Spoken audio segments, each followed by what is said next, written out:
Analoginya begini Pak, kita lagi naik mobil, terus kita ngelanggar lampu lalu lintas, ditanya SIM sama polisi nih, SIM mana? Tunjukin foto lagi di Samsat, nggak nyambung. Ya, SIM mana? Oh saya pernah ke Samsat, telepon orang Samsat coba. Saya pernah ke sana, ini fotonya. Samsatnya bikin konferensi pers. Yang ditanya SIM Bapak, nggak usah ribet. Ini tinggal nunjukin. Atau mungkin dia mau masuk satu ruangan yang perlu KTP. Ditanya, KTP mana? Saya pernah ke Dukcapil. Tuh teman-teman saya di Dukcapil pernah tuh. Bapak ini diminta KTP, mana KTP?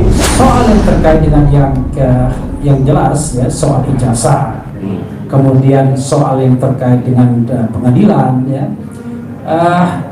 Saya sekali lagi menghimbau, selesaikan dalam koridor hukum yang seluruh-seluruhnya. Satu hal tentang ijazah ini, kasus case close kalau istilah Bung Randi, atau kasus itu jika Jokowi dengan kesadarannya menunjukkan ijazah aslinya, case close, tutup, nggak ada kericuhan. Wa makutan muhlikul qura illa wa ahluha zalimun, dan tidak kalau Allah timpakan musibah malapetaka bencana kepada suatu kampung, kepada suatu penduduk yang mana penduduknya telah zalim gara-gara mereka zalim saudara, gara-gara mereka berbuat kebatilan, berbuat kedurjanaan, ketika Allah murka saudara, Allah nggak timpakan orang yang berbuat zalim saja. Ini peringatan buat kita. Dan Allah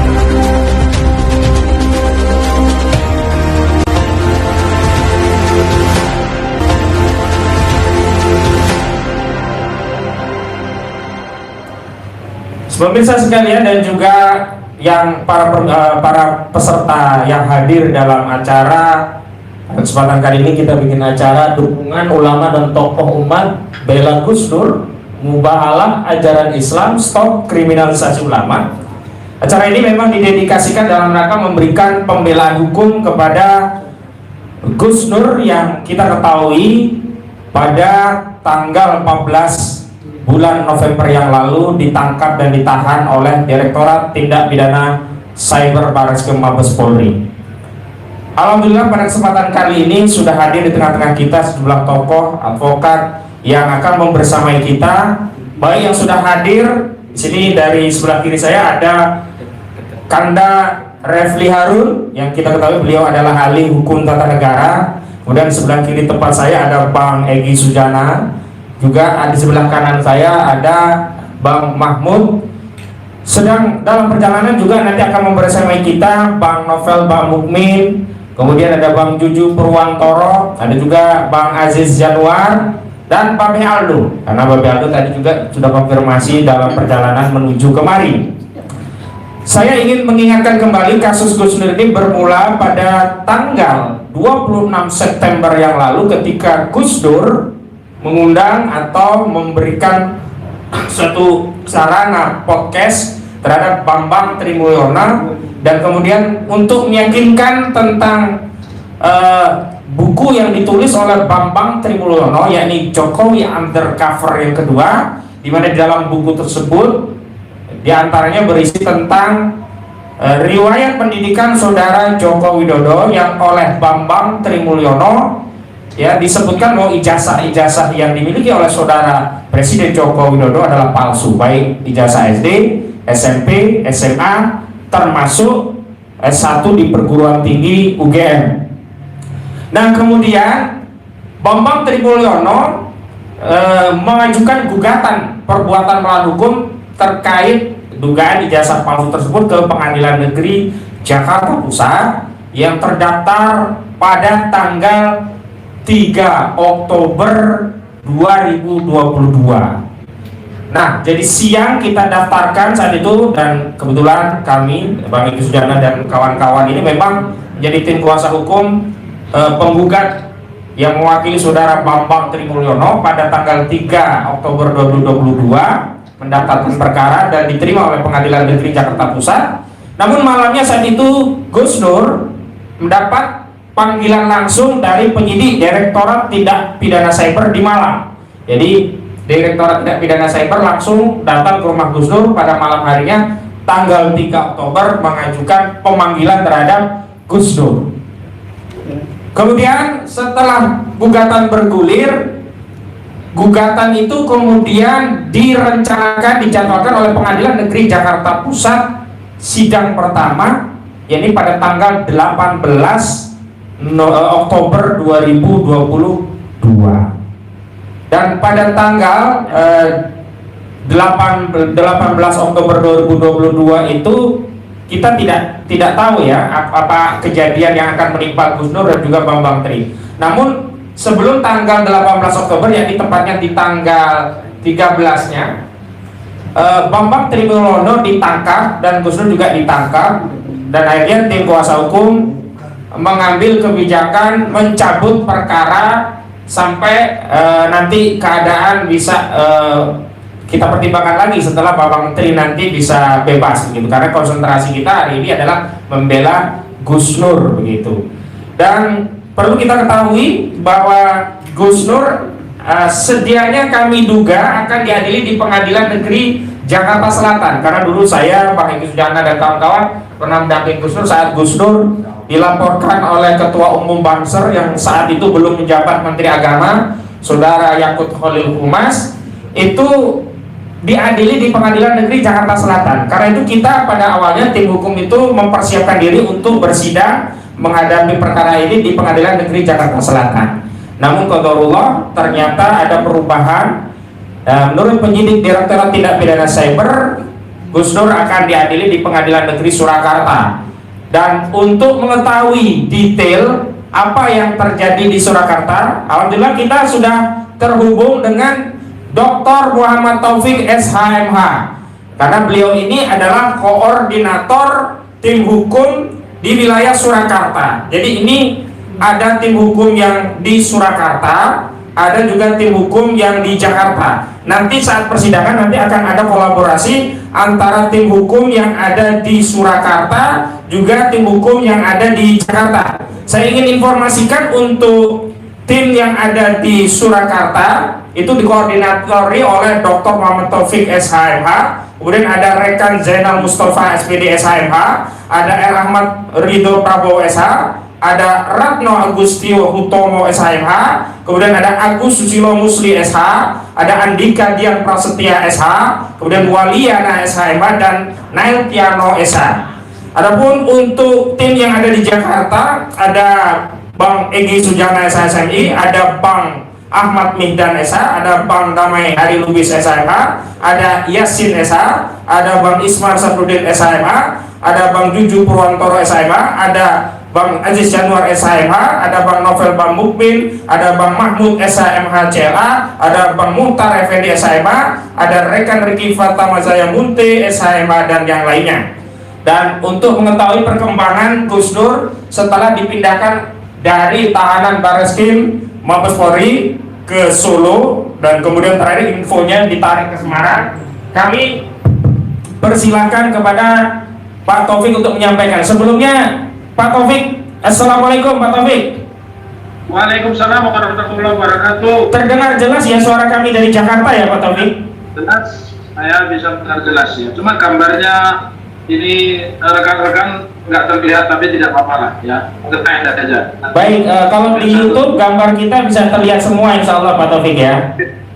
Baik Pak Taufik, tolong diceritakan kronologis sejak Gus Nur oleh penyidik Direktorat Tindak Pidana Cyber rencananya dipindahkan ke Solo dan terakhir akhirnya ditaruh di rutan Polda Jawa Tengah. Kepada Ya. Bapak Dr. Muhammad Taufik SHMH dipersilakan. Assalamualaikum warahmatullahi wabarakatuh. Saya hadir di ruang studi pendidikan kesehatan. Kemudian Pak Egy Sujana, ya, Pak Kosinuddin, nanti Pak Ahmad Mihdan, dan Bang Muhammad, serta Bang Mungkin yang ada di situ ada internasional yang saya tidak bisa sebut satu. Syukur saya yang dua, karena komunikasi ya antara di Jakarta terima yang alhamdulillah bisa kita selesaikan. Jadi ini memang saya dipesan oleh Mas Ahmad Rosidin bahwa beliau menyampaikan itu di hari Seninnya ya, hari Seninnya disampaikan. Kelihatan besok mau berangkat ke Solo itu Pak Taufik, kalau Pak Taufik Pak Taufik kan susunan penasihat hukum, kemudian saya kirimkan nama. Sekarang teknologinya digital ya, kita pakai WhatsApp cukup. Dan kemudian sebelum berangkat dari Jakarta, jadi itu Selasa pagi ya, Selasa pagi itu berarti tanggal 29 ya, tanggal 29 November. Saya dapat kontak nomornya ketua timnya Komandan Polisi Toto, yang menurut saya beliau welcome ya, jadi welcome. Jadi kronologinya nih, awalnya memang ada pemikiran karena ini otomatis ya disidangkannya di Surakarta dan sekaligus tempat penahnya di Jakarta. Jadi saya bicara lancar dengan Kompolnas, saya bilang kalau berdasarkan pada pasal 84 ayat 20 ya, di mana di situ saksi dan alat bukti ya, dan tempat yang paling dekat dengan mereka semua itu adalah di Surakarta. Kemudian pertimbangan yang lain, mereka usianya sudah tua ya, karena itu guru dan mungkin teman tentu lebih tua ya. Lalu di perbincangan saya juga sempat berkomunikasi. Pertanyaan saya yang pertama adalah ini berangkatnya naik apa, maksudnya terus terang ya.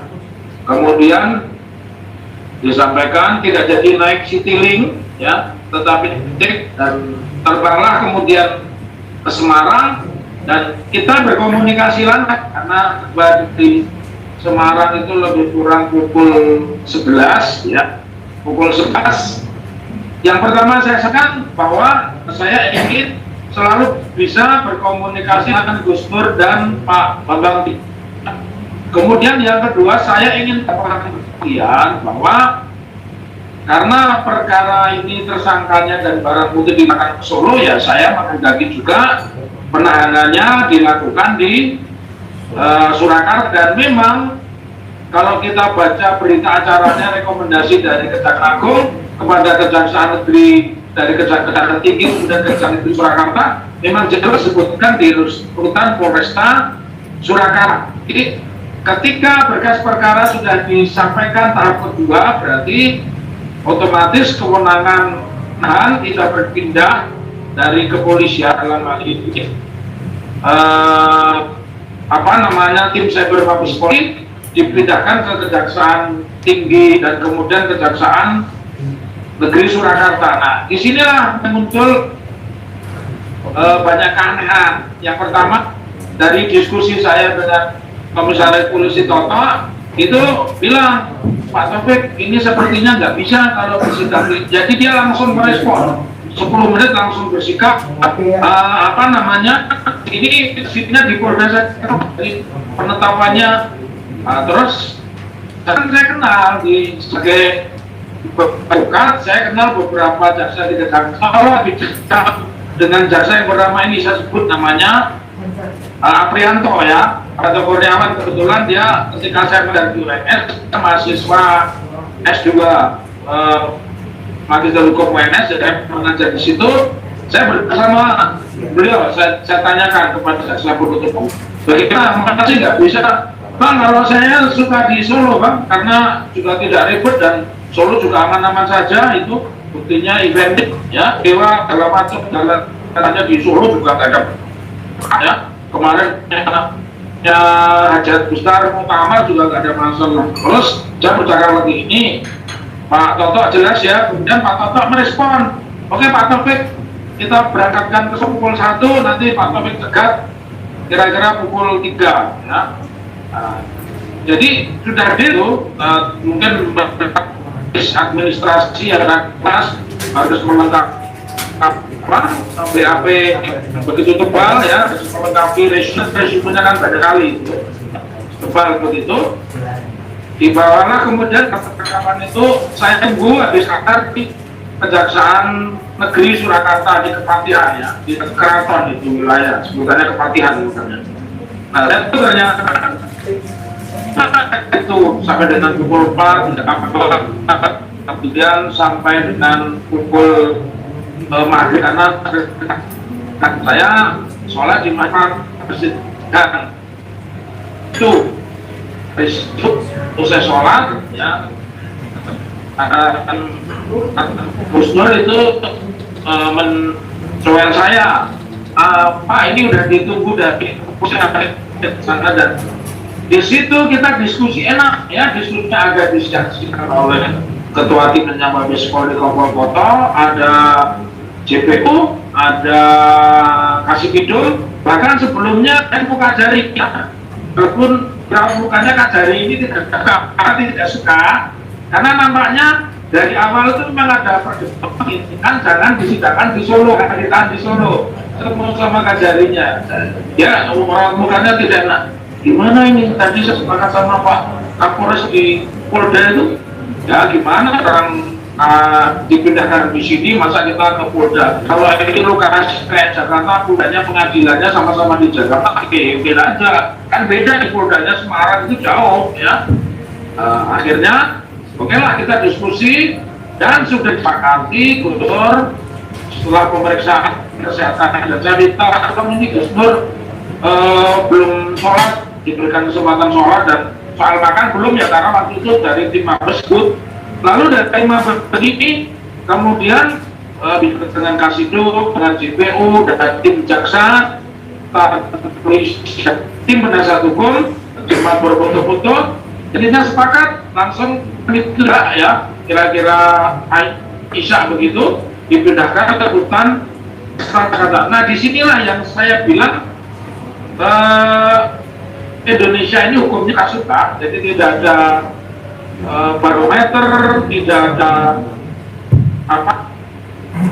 kepastian sebenarnya ini berhak mendapat keadilan seperti apa. Maka sampai ke Polresta, di sana ketemu satu mobil dengan kasat reskrimnya juga itu ke sana. Saya sudah ketemu dengan penjaga malam itu dan mereka kenal, nama Gus Nur kan dikenal ya.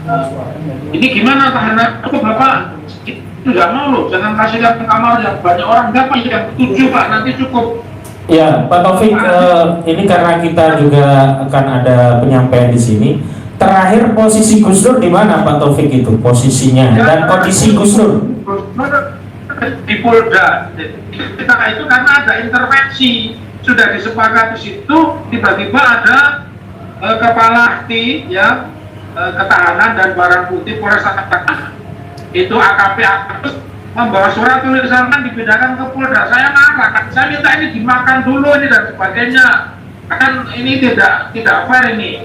Jadi singkat cerita akhirnya dipindahkan ke Polda. Ingin saya sampaikan bahwa memang peristiwa ini jelas intervensi dari Kakati antara Mabes Polri, Kejaksaan, tiba-tiba dipindahkan. Jadi, nah satu ketika mungkin sebelum ditutup yang lain, saya ingin sama, kebetulan saya dapat resume BAP dan itu janggal. Ada 22 saksi diperiksa tanggal 3 Oktober. Pertanyaannya berapa polisi untuk periksa 2 Oktober?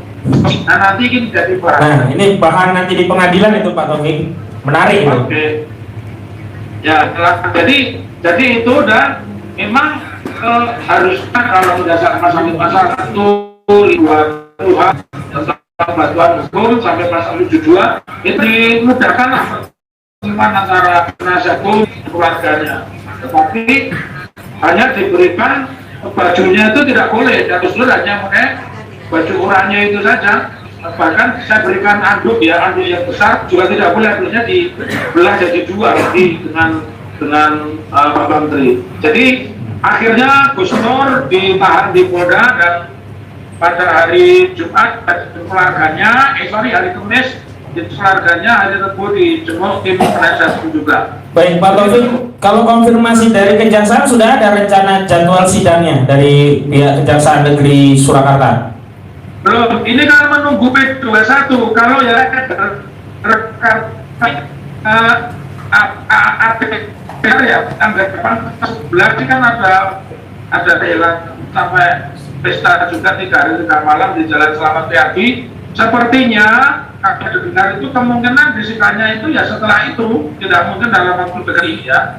Jadi tidak mungkin dalam waktu sampai dengan tanggal 11. Setelah mantunya Pak Presiden berarti kemungkinan. Yang saya melihat bukan mantu Pak Presiden, mantunya Jokowi. Oh iya. Tentu. Baik. Pak Presiden mantu kagum ya. Dan ini kan Jokowi mantu itu ya. Itu aman. Baik, yang terakhir Pak Taufik, apa rekomendasi Pak Taufik baik bagi kami tim di Jakarta dan juga kepada seluruh umat Islam berkaitan dengan kasus yang dihadapi oleh Gus Nur, begitu? Nah ini saya sampaikan, tim penasihat hukum membuat 2 surat. Satu menyatakan protes atas pemindahan kerja. Yang kedua meminta Kapolda untuk memindahkan selesai itu pada kejaksaan sama Kapolres. Baik. Kemudian pemindahannya itu kepada Kapolda ya, kepada Pak Lutfi itu untuk dipindahkan ke rutenya Kapolres itu kan sudah ada SOP-nya dari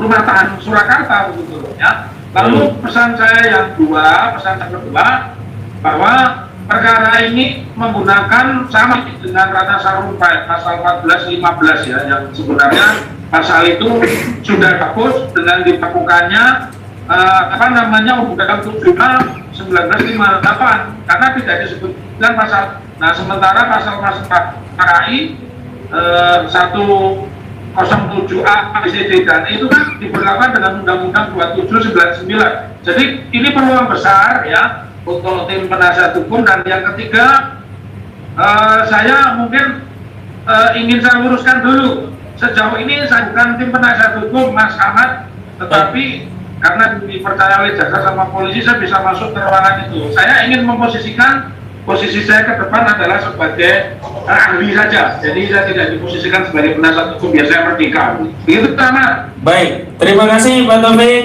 Silakan kalau ada kegiatan lain, monggo dilanjut. Kami akan melanjutkan dengan para pembicara lainnya. Matur nuwun Pak Taufik. Assalamualaikum. Warahmatullahi wabarakatuh. Baik. Perlu kami sampaikan sebelum nanti ke pembicara lainnya, memang Gus Nur setelah mengunggah video atau konten mubahalah Bambang Trimulyono terkait ijazah Presiden Jokowi dipersoalkan yang pertama dengan pasal 28 ayat 2 Undang-Undang Nomor 19 Tahun 2016 yang merupakan perubahan Undang-Undang Nomor 11 Tahun 2008 tentang informasi dan transaksi elektronik. Ini berkaitan dengan tuduhan menyebarkan kebencian dan permusuhan kepada individu atau kelompok masyarakat berdasarkan sara, suku, agama, ras, dan antar golongan. Yang kedua, Gus Nur dianggap melakukan penistaan agama, pasal 156A KUHP. Jadi konten mubahalah Gus Nur dituduh sebagai konten yang sifatnya menistakan agama. Nanti akan ada keterangan lebih lanjut dari Bang Egy Sujana, karena kita sudah 2 kali datangi Majelis Ulama Indonesia yang punya otoritas untuk menentukan atau memberikan fatwa apakah konten mubahalah itu menista atau tidak, karena ahli agama yang dibutuhkan itu harus dari Majelis Ulama Indonesia. Yang ketiga, memang dipersoalkan dengan kabar bohong yang menerbitkan keonaran, pasal 14 Undang-Undang Nomor 1 Tahun 1946. Juga pasal 15-nya ya, menyebarkan kabar yang tidak lengkap atau tidak pasti yang menerbitkan keonaran. Ini pasal 15 Undang-Undang Nomor 1 Tahun 1946. Memang kalau kita simpulkan ini adalah tragedi ya. Kriminalisasi terhadap Gus Nur Bambang Tri ini adalah tragedi, sebagaimana kriminalisasi yang sebelumnya banyak terjadi di negeri ini. Dan kriminalisasi itu memang kita saksikan yang marak terjadi di era rezim Joko Widodo. Dan sebelum masuk kepada pemaparan para pemateri lainnya, saya harapkan operator untuk bisa memutarkan ya lagu ini memang diciptakan oleh Bang Refli Harun. Judulnya adalah Tragedi. Sejenak kita lihat, kita resapi syair dari lagu ini. Tak ada kasih pada anak negeri, kau pemimpin, kenapa begini? Ini adalah penggalan dari lirik yang tadi baru saja kita dengar lagunya. menggambarkan bagaimana di negeri ini penuh dengan tragedi. Ada tragedi Kanjuruhan, tragedi KM50, tragedi Sambo terhadap Brigadir Joshua Huta Barat, dan malam ini kita juga bicara tragedi dalam konteks yang lain, yakni tragedi kriminalisasi terhadap anak bangsa, anak negeri, yang sebenarnya ini bagian dari hak konstitusional menyampaikan pendapat di muka umum. Bahkan kalau kita kaitkan dengan hak beribadah, ini bagian dari hak ya beribadah sesuai dengan keyakinan beragama yang dijamin juga oleh konstitusi. Alhamdulillah pada kesempatan hari ini kita juga hadir Bang Refli Harun yang juga ahli hukum tata negara, dan tentu saja akan menyoroti secara konstitusional sebenarnya apakah layak ya Gus Nur ini ya dengan konten mubahalahnya itu dipersoalkan, diperkarakan, dikriminalisasi dengan tuduhan melakukan penistaan agama. Dan alhamdulillah sudah hadir dengan kita kepada Bang Refli Harun, kami persilahkan. Ya, terima kasih Mas Hozinuddin ya, Ahmad Hozinuddin AK, yang kalau ngomong tidak ada remnya. Assalamualaikum warahmatullahi wabarakatuh. Waalaikumsalam warahmatullahi wabarakatuh.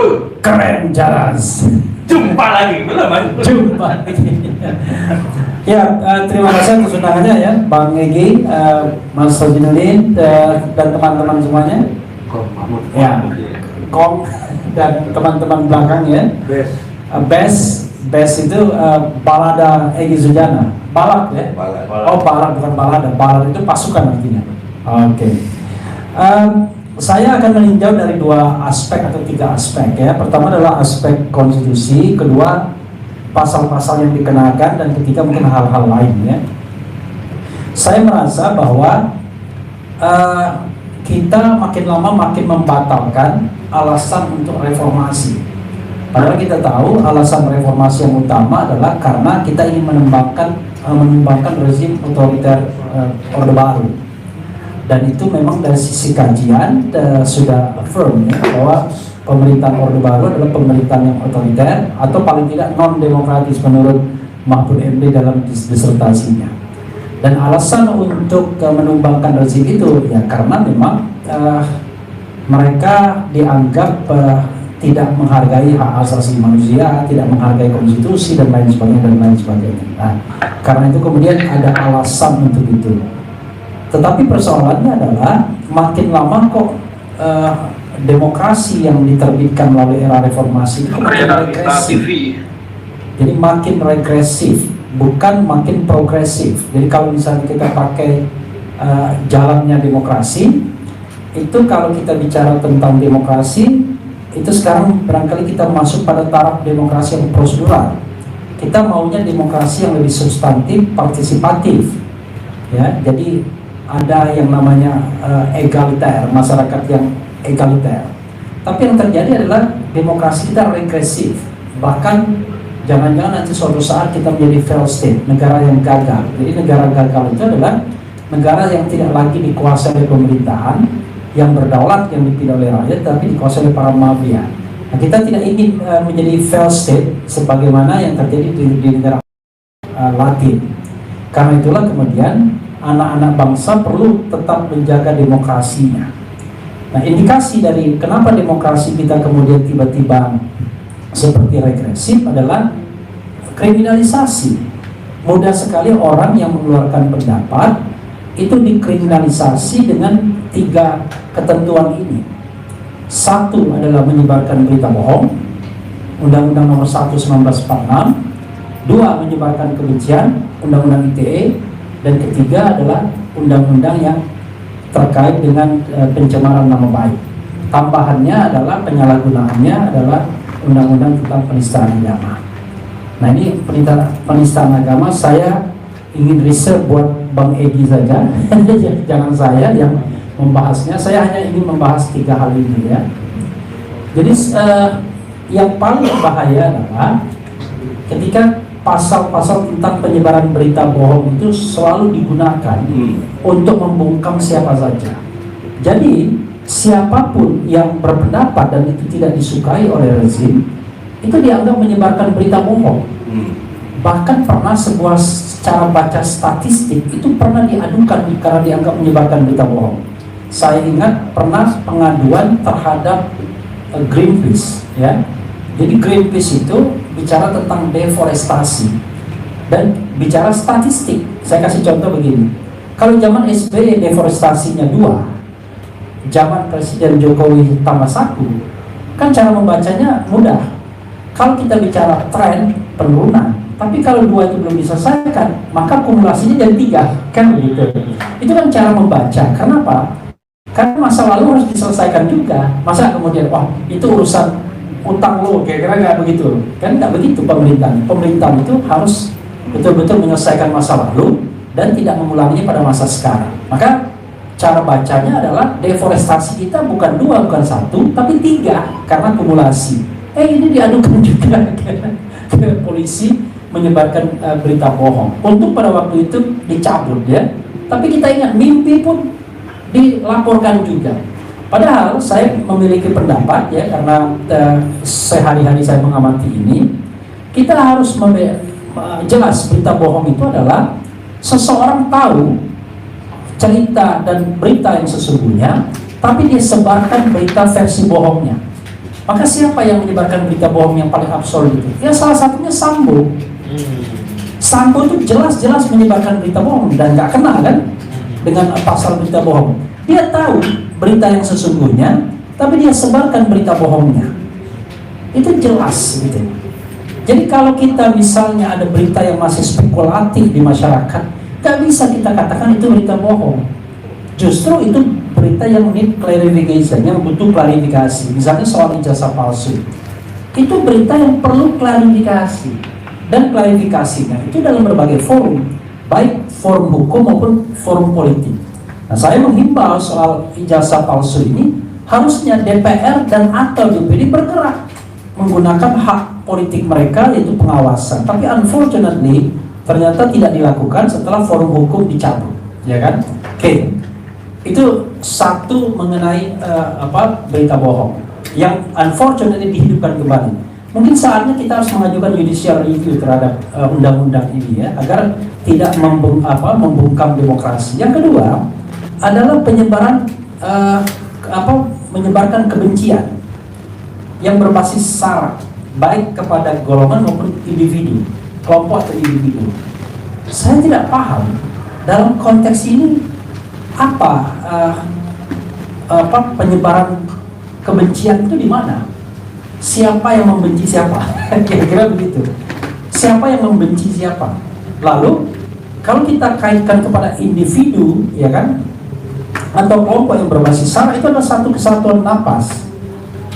Tidak boleh kemudian ini dilepaskan dari konteks saranya. Makanya ketika misalnya ada seseorang yang mengkritik TNI, Polri misalnya, saya katakan TNI Polri itu nggak sara.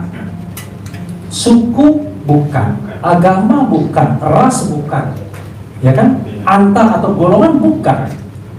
Karena kalau TNI dan Polri dianggap golongan, bahaya Republik ini.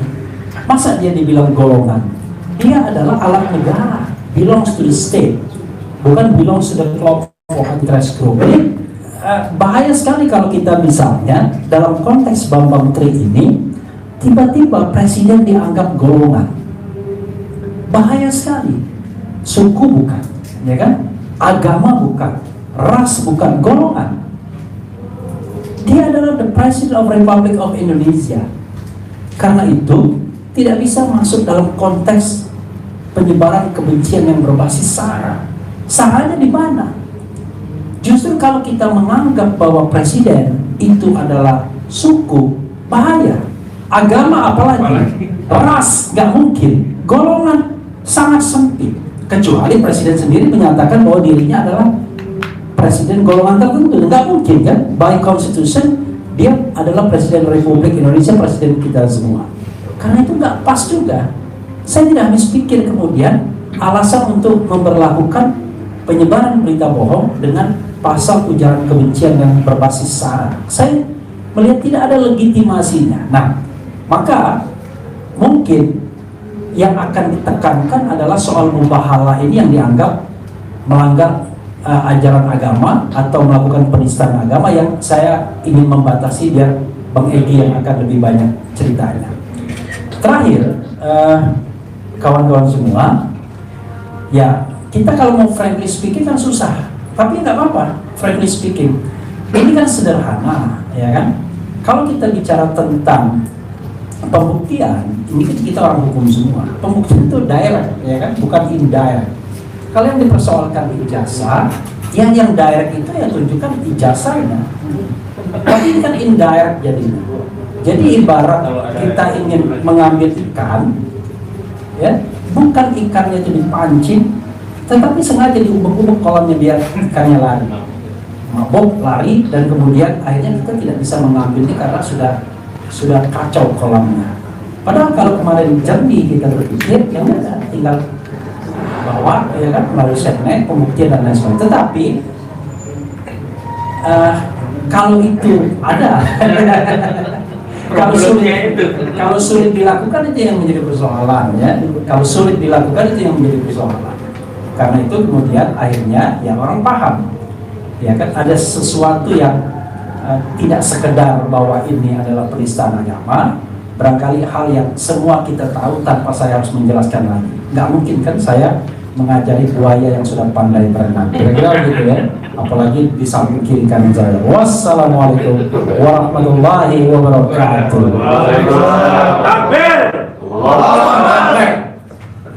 Alhamdulillah, ternyata di antara buaya ada buaya-buaya yang sudah pandai berenang. Dan malam ini saya tidak menginginkan buaya itu untuk berenang, tapi untuk menerkam seperti singa. Alhamdulillah, malam ini sudah hadir di tengah kita Mbak Beh Aldo.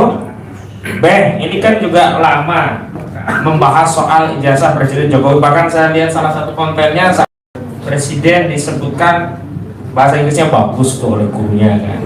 Terus Mbak Beh malah membuat satu respon terhadap ya bahasa Inggrisan Presiden begitu, dan kemudian mempersoalkan banyak hal terkait ini lulusan UGM loh, UGM, tapi di sebelah Mbak Beh ini juga lulusan UGM tapi asli kalau ini saya tidak perlu minta ijazahnya beliau. Baik, sebelum ke Bang Egy Sujana, pandangan opini publik terkait kasus yang menimpa Gus Dur yang tiba-tiba ditangkap dengan tuduhan penistaan agama terkait konten mubahalahnya, yang kita ketahui ini tidak mungkin bisa dipisahkan dengan kasus ijazah palsu yang sedang digugat sebelumnya oleh Bambang Trimulyono, karena saat itu mubahalah yang dilakukan oleh Gus Dur itu adalah membimbing, bukan Gus Dur yang melakukan mubahalah, membimbing Bambang Tri bermubahalah terkait ijazah yang ditulis oleh Bambang Tri di buku Jokowi Undercover bahwa ijazah saudara Joko Widodo adalah palsu baik SD, SMP juga SMA. Untuk memperoleh keyakinan itulah kemudian Gus Dur meminta kepada Bambang Trimulyono kalau memang benar apa yang ditulisnya, ayo berani mubahalah atau tidak. Dan ternyata Bambang Trimulyono siap bermubahalah, dan itu yang kemudian dijadikan objek perkara kasus penistaan agama. Kepada Bapak Aldo kami persilahkan untuk menyampaikan pandangannya. Bismillahirrahmanirrahim. Assalamualaikum warahmatullahi wabarakatuh. Alhamdulillah, wassalatu wassalamu ala rasulillah Sayyidina Muhammad bin Abdillah. Rabbi shrah li sadri wa yassir li amri wahlul 'uqdatam min lisani yafqahu qawli bi nabi ali syifa wa ala alihi karamah. Alhamdulillah. Ini sebenarnya saya nggak pantas banget ini ngebahas ini, karena di samping saya ini adalah pakar-pakar hukum yang luar biasa. Pakai Robis Romli. Ya, jadi memang alhamdulillah, mudah-mudahan beliau-beliau yang di samping saya ini umur panjang, saya bahagia. Beliau-beliau ini adalah dosen pembimbing saya, walaupun secara langsung dan tidak langsung. Saya banyak belajar dari Bang Refli Harun, Bang Egy Sujana, Bang Ahmad, dari beberapa pernyataan-pernyataannya, bagaimana bisa menyatakan sesuatu itu tidak ada deliknya dan apa itu delik. Dan Bang Egy Sujana juga legal standing itu luar biasa itu. Ya, tragedi legal standing itu keren banget itu Bang. Dari situ juga saya belajar. Malum saya lulusan SMA Bang, tapi saya nggak ngaku lulusan UGM juga, nggak lulusan SMA. Kita nggak perlu ngaku lulusan UGM gitu kan. Tapi pernah kuliah. Pernah, walaupun dia Bang. Nah, jadi Jujur, masih bisa nyalon presiden kan minimal SMA kan? Naudzubillah min dzalik. Iya, naudzubillah. Bangga. DO itu klarifikasi bukan karena bodoh. DO itu karena memang nggak mau kuliah. Bukan, ngumpul dosen waktu itu. Iya, karena rasis sebenarnya. Jadi alhamdulillah. Jadi menurut pendapat saya yang awam ini bang, bahwasanya kejadian Tadi ujaran kebencian berbasis sara benar? Iya. yang mana bang? Kalau yang tadi yang rasis tadi. Iya, rasis itu tadi. Baru. Iya, iya. Jadi kalau melihat peristiwanya Gus Nur dari awal kemunculan Bambang Tri yang undercover 2, ya itu saya melihat sebagai reaktor ya, saya mereaksi orang berbicara ini berani di media seperti ini. Ini orang bukan orang gila yang pertama. Ya, kenapa saya bilang ODGJ ya? Karena gila itu bisa, sebetulnya gila itu bisa jadi pujian juga kok. Ya, kalau umpamanya kita nonton pertandingan bola terus ada orang bikin gol dari tendangan jarak jauh, gila nih. Ya kan, kata-kata gila itu perlu definisi lebih mestinya. Ya, karena gila itu bagi saya hanyalah sebutan orang-orang minoritas, orang-orang mayoritas kepada orang minoritas, karena belum tentu orang yang mayoritas memahami dan merasakan apa yang dirasakan oleh minoritas. Dan nggak sedikit orang-orang yang di zaman hidupnya itu disebut gila, ternyata di masa depan termasuk orang-orang yang hebat. Contoh Nabi Nuh alaihissalam dikatakan gila bangun kapal di atas gunung. Nabi Musa alaihissalam dikatakan gila di saat dia berani menasihati Fir'aun. Bahkan Rasul Shallallahu alaihi wasallam juga dikatakan gila sampai dibantu sama Allah, dibela sama Allah. Wa ma sahibaka bimajnun. Tidaklah temanmu ini majnun, gila. Enggak, Nabi Muhammad enggak gila. Hanya saja orang-orang tidak memahami itu. Dan kalau saya melihat Pak Bambang Tri nggak gila, karena dia berbicara sistematis, runut, dan dia hafal loh nama-nama itu. Dan dia nggak podcast cuma sama Gus Nur, banyak dia podcast, dan nama-nama itu saya perhatikan dia tiap nyebut nggak kepleset satu nama. Benar, artinya yang disampaikan oleh Bambang Tri ini layak diujikan di pengadilan, sangat layak. Sayangnya pihak lawan itu minta maaf nih, saya melihatnya Bang Egy nggak gentle gitu. Iya. Pihak lawan. Iya, pihak lawan nggak gentle. Kenapa saya bilang nggak gentle? Simple benar kata Bang Refli. Analoginya begini Bang. Kita lagi naik mobil, terus kita ngelanggar lampu lalu lintas, ditanya SIM sama polisi nih. SIM mana? Tunjukin foto lagi di Samsat. Nggak nyambung. Iya. SIM mana? Oh, saya pernah ke Samsat. Telepon orang Samsat coba. Saya pernah ke sana. Ini fotonya. Samsatnya bikin konferensi pers. Yang ditanya SIM Bapak. Kok ribet? Ini tinggal nunjukin. Atau mungkin dia mau masuk satu ruangan yang perlu KTP. Ditanya KTP mana? Saya pernah ke Dukcapil. Tuh teman-teman saya di Dukcapil pernah tuh. Bapak ini diminta KTP, mana KTP? Nah makanya saya sekarang mau nyoba tuh Bang Egy. Saya waktu ngurusin, saya mau foto-foto, saya nggak mau bawa SIM-nya. Iya, jadi kalau umpamanya ditanya sama Pak Polisi apakah saya punya SIM, saya tunjukin fotonya aja. Waktu pernah ngurusin. Kalau saya sampai ditahan perkara itu, saya akan bilang loh presiden saya begitu. Kan presiden itu pemimpin. Dalam Islam, Pak Jokowi Islam, saya Islam. Pemimpin itu imam. Imam itu contoh paling utamanya waktu sholat. Imam takbiratul ihram, makmum takbiratul ihram. Imam ruku, makmum ruku. Imam salam, makmum salam. Kita nggak boleh mendahului imam, batal jadi makmum. Jadi saya mau jadi makmumnya Pak Jokowi deh masalah itu. Jadi semua surat-surat saya tunjukin foto-fotonya aja. Teman-teman saya pernah. Dan gue dapat juga ya. Nah itu logika saya, logika berpikir saya. Mau diterima, alhamdulillah. Nggak diterima nggak apa-apa. Ini biar ada cerdas sedikit, ada jauh. Tadi boleh ngopi dulu. Ya, saya kalau nggak punya kopi, nggak pesen. Ya Allah, coba pesen ya kan. Itu rupiahnya ada apa di itu? Alhamdulillah. Ya, baik. Nah. Terkait dengan apa yang terjadi ditahannya dengan Pak Bambang Tri dengan Gus Nur, itu walaupun dikatakan oleh pihak-pihak itu. Ini nggak ada hubungannya sama ijazah. Ya Allah. Ini kita mau percaya susah gitu. Iya. Gimana kita? Kepercayaan ini kan belum ada pasalnya ya. Belum ada ya, nggak percaya pidana itu ada pasalnya nggak sih? Belum ya? Maaf Pak, kami nggak percaya itu nggak ada hubungan. Ada. Udahlah, ada. Mubahalah udah berapa kali? Bahkan Habib Rizik, mudah-mudahan beliau berpanjang sehat ya. Yang pernah ditahan 4 tahun divonis 4 tahun hanya karena bilang saya baik-baik saja, itu pernah mubahalah. Tapi nggak ditahan karena mubahalanya, karena baik-baik sajanya. Gus Nur pernah mubahalah juga sebelumnya. Gus Nur pernah mubahalah sebelumnya. Nah, cuman jujur saya pernah lihat potongan video. Ada Gus Nur, ada Bambang Tri. Ada kalimat Gus Nur yang keluar seperti ini Bang Edi. Tidak percaya Bambang Tri berarti tidak percaya Al-Quran.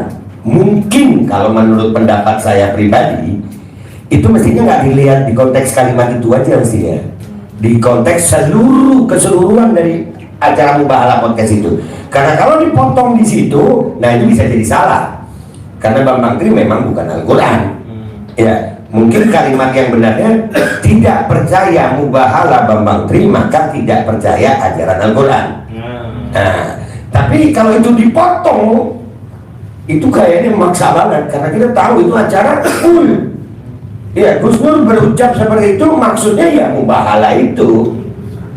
Dan ini kalau pihak itu mengatakan ini nggak ada hubungannya sama ijazah. Ijazahnya sampai hari ini nggak keluar, Bambang Tri-nya ditahan. Dan kasus ini luar biasa viral. Sudahlah, akhirnya rakyat makin tahu. Rakyat makin tahu, apalagi tadi Bang Egy saya dapat video. Katanya kalau salaman sama Joe Biden nih. Videonya keluar begini Bang.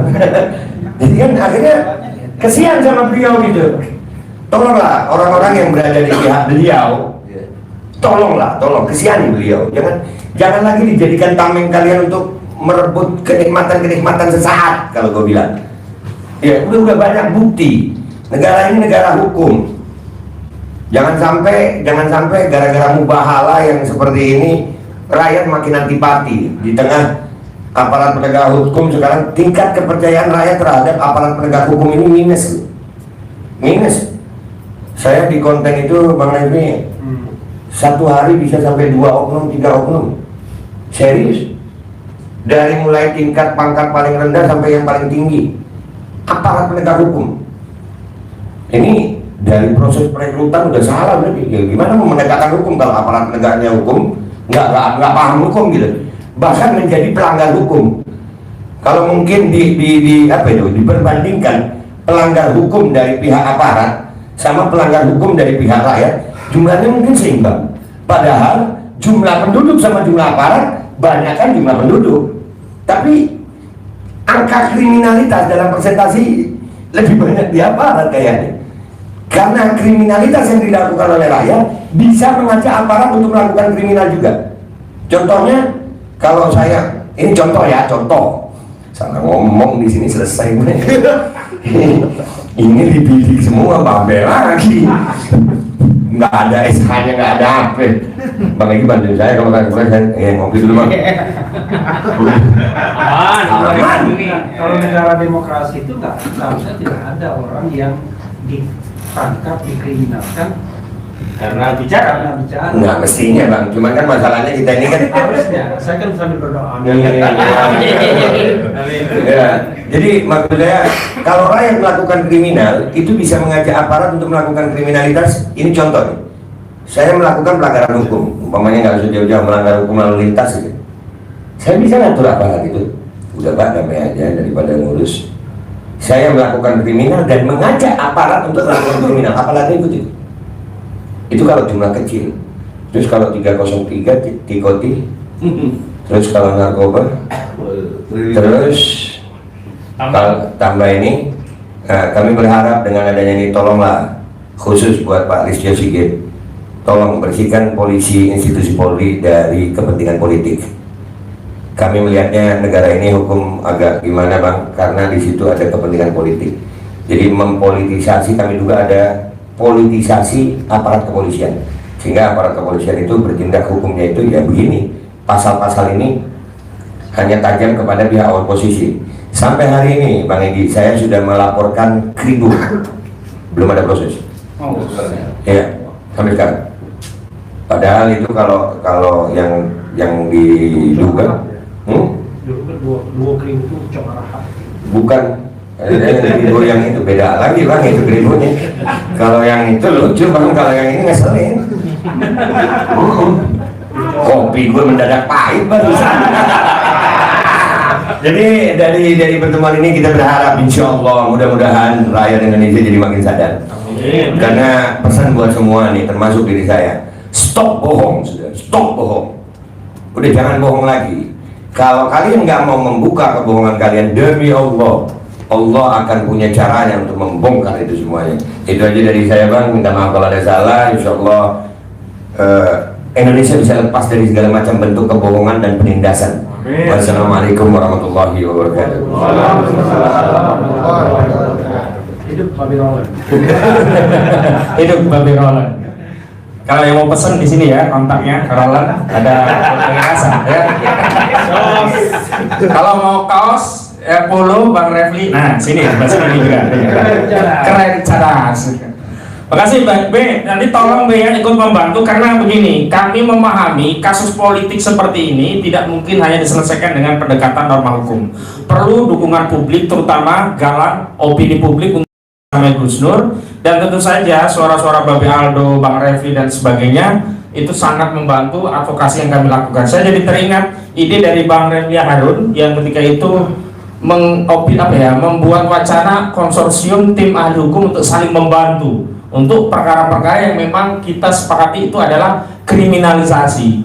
Tapi kalau perkaranya pembunuhan seperti Verdi Sambo, walaupun yang bela itu mantan jubir KPK, saya kayak ikut-ikut bela, karena itu murni kriminal, bukan kriminalisasi. Tapi kalau kasus-kasus yang seperti Gus Nur ini, kita bersepakat ini memang bukan delik hukum, ini kriminalisasi, sesuatu yang sebenarnya bukan kriminal, tapi dipaksakan jadi kriminal. Saya ingin review sedikit tadi apa yang disampaikan oleh Pak Taufik sebelumnya. Yang perlu kita garis bawahi adalah bahwa pada proses pemindahan itu terjadi intervensi dari pihak aparat kepolisian yang semestinya Gus Nur harusnya ditahan di Polres Surakarta karena rencana peradilannya di Pengadilan Negeri Surakarta, tapi tiba-tiba ada surat dari Polda Jawa Tengah yang meminta ya Gus Nur justru ditahan di Semarang, padahal tidak ada urgensinya Gus Nur ditahan di Semarang.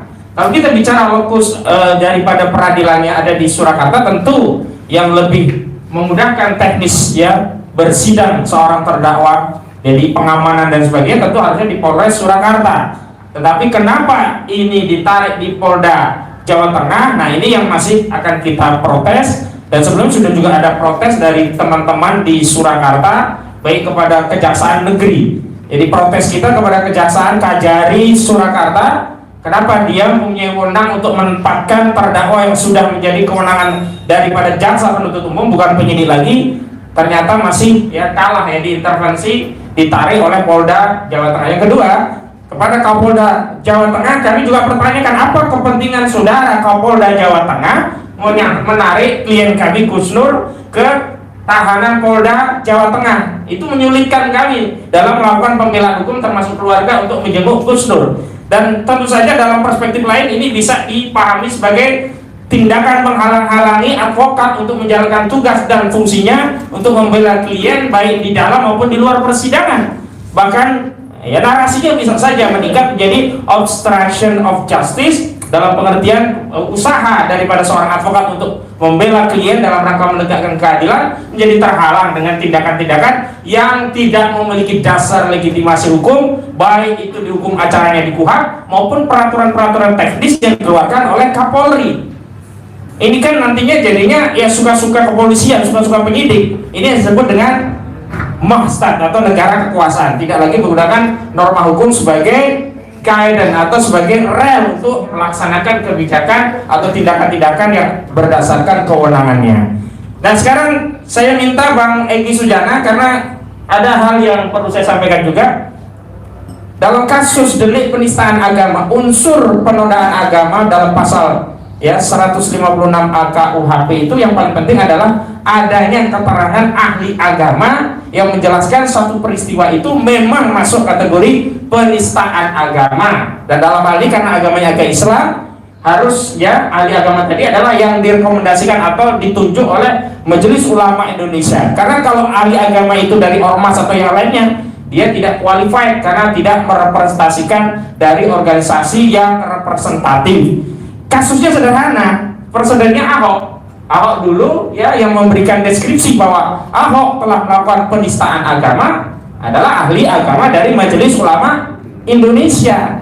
Dan kami sudah 2 kali mendatangi Majelis Ulama Indonesia untuk menanyakan 2 hal. Yang pertama, kami minta klarifikasi apakah sudah pernah memerintahkan atau mengutus atau menunjuk ahli dari Majelis Ulama Indonesia untuk diambil keterangannya di hadapan penyidik Direktorat Tindak Pidana Cyber Baris Krim Mabes Polri, sehingga keterangan dari penyidik tadi, keterangan dari ahli agama tadi dijadikan dasar bagi penyidik untuk menyatakan berkas ini layak dinaikkan dari penyelidikan menjadi penyidikan atau layak untuk menjadikan dasar mentersangkakan Gus Dur. Itu yang pertama. Karena info dari penyidik Direktorat Tindak Pidana Cyber, mereka sudah berkoordinasi dengan Majelis Ulama Indonesia. Yang kedua, kami juga mohon kepada MUI untuk mengeluarkan fatwa keagamaan berkaitan dengan mubahalah ini. Karena khawatir kami, kalau tidak ada fatwa terhadap mubahalah ini, nanti aparat penegak hukum ke depan akan mudah mengkriminalisasi umat Islam yang meyakini mubahalah, yang ingin menggunakan mubahalah untuk misalkan menguatkan satu keyakinan atau ingin menolak suatu kebohongan dengan mubahalah tadi, kemudian akan dikriminalisasi. Jadi harus ada fatwa MUI apakah mubahalah itu hukumnya wajib, sunnah, makruh atau haram. Kalau memang Majelis Ulama Indonesia menyatakan mubahalah itu haram, maka terlarang bagi siapapun untuk melakukan mubahalah. Nah, ini perlu agar nanti aparat penegak hukum tidak mudah mengkualifikasi penistaan agama yang berkaitan dengan ajaran agama Islam tanpa dasar ilmu. Dan yang paling penting saya ingin sampaikan kepada ulama-ulama yang ada di Majelis Ulama Indonesia, di surah Fatir Allah Subhanahu wa taala berfirman, "A'udzubillahi minasyaitonirrajim, innama yasallaha min ibadihil ulama." Sesungguhnya yang paling takut kepada Allah Subhanahu wa taala. Selamat datang Bang Aziz, langsung Bang Aziz. Nanti menyampaikan pandangan. Bang ini nanti tetap di closing terakhir ya. Ya. Alhamdulillah. Sudah konser yang lainnya tadi. Saya lanjut ya, Bang. Sesungguhnya yang paling takut kepada Allah Subhanahu wa taala adalah ulama. Apa takutnya ulama kepada Allah? Karena mereka paling tahu Allah, ilmunya lebih tinggi. Mereka tahu Allah Maha Kuasa. Mereka paling tahu Allah layak diibadahi. Mereka tahu Allah tidak boleh dimaksiati. Maka para ulama itu paling takut kepada Allah. Dan bentuk ketakutan ulama kepada Allah makin mendekat kepada Allah, bukan menjauh. Beda kalau kita takut dengan singa, mendekat atau menjauh dari singa. Jauh. Kita takut dengan harimau, mendekat atau menjauh dari harimau. Takut dengan ular berbisa, kita mendekat atau menjauh dari ular berbisa. Tapi kalau kita takut kepada Allah, mendekat atau makin jauh? Justru mendekat. Dan ini saya ingatkan kepada ulama siapapun, takutlah kepada Allah, mendekatlah kepada Allah. Jangan pernah takut kepada penguasa siapapun itu. Tapi jangan sampai ketakutan Anda kepada penguasa membuat Anda tidak berani menyampaikan kebenaran, padahal itu diperintahkan oleh Allah Subhanahu wa taala, dan penguasa alam semesta, dan penguasa kehidupan, dan yang memerintahkan Anda untuk ibadah hanya kepada Allah Subhanahu wa taala, sebagaimana ikrar yang selalu kita bacakan dalam sholat kita, inna sholati wa nusuki wa mahyaya wa mamati lillahi rabbil alamin. Takbir. Selanjutnya kepada Bang Aziz Saunar dulu di Bang Egy untuk bisa menyampaikan pandangan terkait apa yang menimpa klien kita Gus Nur. Tadi sudah diinfo, sementara Gus Nur ditahan di Polda Jawa Tengah, padahal seharusnya di Polda Surakarta karena rencana peradilannya ada di Pengadilan Negeri Surakarta. Kuat dugaan ada intervensi yang ingin menjauhkan Gus Nur dari Surakarta, sehingga menyulitkan tim kuasa hukum untuk mengunjungi, juga keluarga untuk mengunjungi, koordinasi persiapan proses di persidangan. Silakan. Terima kasih. Assalamualaikum warahmatullahi wabarakatuh. Asyhadu an la ilaha illallah wa asyhadu anna Muhammadan abduhu wa rasuluhu la nabiyya ba'da. Terima kasih kepada senior-senior abang-abang kita di sini. Ada Bang Igi, ada abang saya Bang Refli, Habib, Obe, halo, Mas Ahmad, semua, Bang Ahmad, satu, luar biasa semuanya. Di sini orang-orang berani semua, orang-orang yang luar biasa, orang-orang nekat kali ya, benar? Enggak, maksudnya begini, karena tadi yang kita hadapin ini kan tadi bukan cuma singa. Kalau singa kan dikandangin beres semuanya. Ini yang punya kandangnya gitu, gimana ya gitu. Nah, jadi luar biasa. Jadi mudah-mudahan saya jadi ikutan berani di sini, amin. Gitu kan. Jadi memang lagi-lagi yang dihadapi oleh klien kita adalah klien Gus Nur ya, dan Pak Bambang juga. Nah, dan Pak Bambang ini memang lagi-lagi merupakan suatu bentuk penyalahgunaan wewenang atau penyalahgunaan dari instrumen-instrumen yang dimiliki untuk membungkam, ya, kami menduga untuk membungkam kritisnya pihak-pihak yang memang berseberangan dengan penguasa. Ini sebenarnya kalau secara tidak langsung merupakan implementasi dari kemarin vlog atau rekaman video yang bocor. Nah, menurut kami semua, kami berkeyakinan bahwa hal ini memang salah satu implementasi jelas gitu loh. Allah membuka makar-makarnya gitu kan dari musuh-musuh kebenaran ini untuk menampakkan. Kalau kita kan kemarin menduga-duga, apa iya sih? Kita kan sebenarnya bahasanya menduga, kita menduga hukum digunakan sebagai instrumen. Artinya mereka mengatakan bahwa kita prosedur secara hukum seperti ini gitu. Itu masih memang beberapa pihak yang awam juga betul memang ini masalah hukum. Tapi dengan kemarin gitu kan yang bocor itu, terlepas dari habis itu ada penyesalan atau koreksi, tapi itu fakta yang spontan gitu loh. Nah, itu artinya membuktikan bahwa memang sudah gamblang gitu kan, ugal-ugalan gitu loh, penyalahgunaan dari instrumen-instrumen yang dimiliki oleh negara ini bukan digunakan, ya kami menduga bukan digunakan untuk kepentingan ketertiban dan penegakan hukum, tapi malah untuk membuka pihak-pihak yang memang tidak disukai gitu. Dan tidak disukai ini bukan karena mereka ini membenci penguasa itu, bukan. Yang dibenci oleh Gus Nur, sepengetahuan saya gitu, saya membaca ini itu adalah kebijakan-kebijakannya gitu loh. Artinya ini sangat keliru ketika kita di iklim demokrasi di yang mengaku berdemokrasi Pancasila. Mungkin nanti Bang Refli bisa menjelaskan apakah itu masih konsisten dengan amandemen terakhir yang keempat itu. Nah, tapi itu jelas harusnya tetap yang namanya demokrasi itu harus memelihara check and balance itu gitu loh. Orang-orang kayak Gus Nur, Pak Bambang Tri dan Bang Egy gitu kan, ini kan sebenarnya orang-orang yang DPR tanda petik tapi nggak dibayar gitu loh.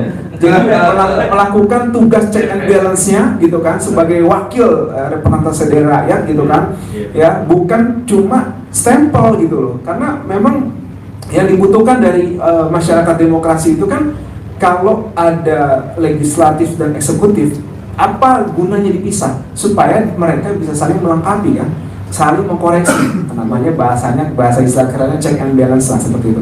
Bukan cuma menyetujui. Kalau menyetujui ngapain dibikin lagi semua jadi satu, langsung jadi negara otoriter gitu. Jelas gitu maksud saya. Kalau negara otoriter kita nggak bakal begini kan gitu, maksudnya ngapain kita suarakan orang otoriter, jelas gitu loh. Artinya jangan malu-malu gitu loh. Ini masih malu-malu, artinya kita menangkap bahwa memang ada, ya memang harus ada pihak-pihak yang memang bersuara kritis ini seperti itu. Karena kenapa? Kezaliman itu ada bukan karena kuatnya orang-orang zalim, tapi diamnya orang-orang yang tahu kalau itu benar gitu. Jadi makanya luar biasa di sini kita suarakan terus ketidakadilan dan juga kemunkaran. Semoga Allah bersama kita selalu untuk memperjuangkan kebenaran dalam hal ini, khususnya saudara kita, guru kita, Gus Nur dan Pak Bambang Tri.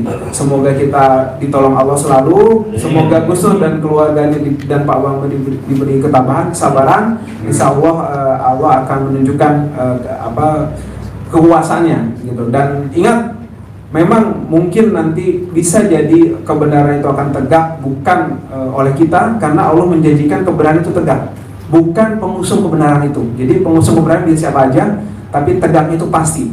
Dan sungguh beruntung kalau kita ada di barisan itu. Terima kasih saya diajak di sini oleh Bang Egy, Bang Refai, dan Mas Ahmad dan Pong semuanya. Demikian dari saya singkatnya. Wabillahi taufiq wal hidayah. Assalamualaikum warahmatullahi wabarakatuh. Waalaikumsalam warahmatullahi wabarakatuh. Assalamualaikum warahmatullahi wabarakatuh. Takbir. Saudara-saudara, konstruksi hukumnya dari peristiwa ini harus dibangun dari sumber nilai yang utama, yaitu Al-Quran. Tentang mubahalah itu ada diatur dalam surat Ali Imran ayat 61. Begitu Bapak, ya, supaya kita mengerti dengan secara substansinya. Di dalam perintah Al-Quran Ali Imran ayat 61 adalah satu peristiwa yang pernah dilakukan oleh Rasulullah Muhammad SAW mengadakan mubahalah, dan yang ditantang mubahalahnya tidak datang, tapi ini diabadikan di Al-Quran sebagai satu referensi. Nah, Gus Nur mengadakan mubahalah karena ditantang oleh keadaan yang diucap oleh Menteri,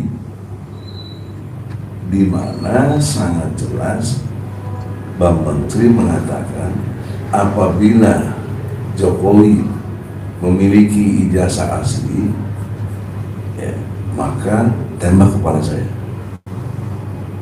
Logika bahasanya sangat jelas bahwa itu menandakan bahwa Menteri yakin Jokowi tidak punya yang asli.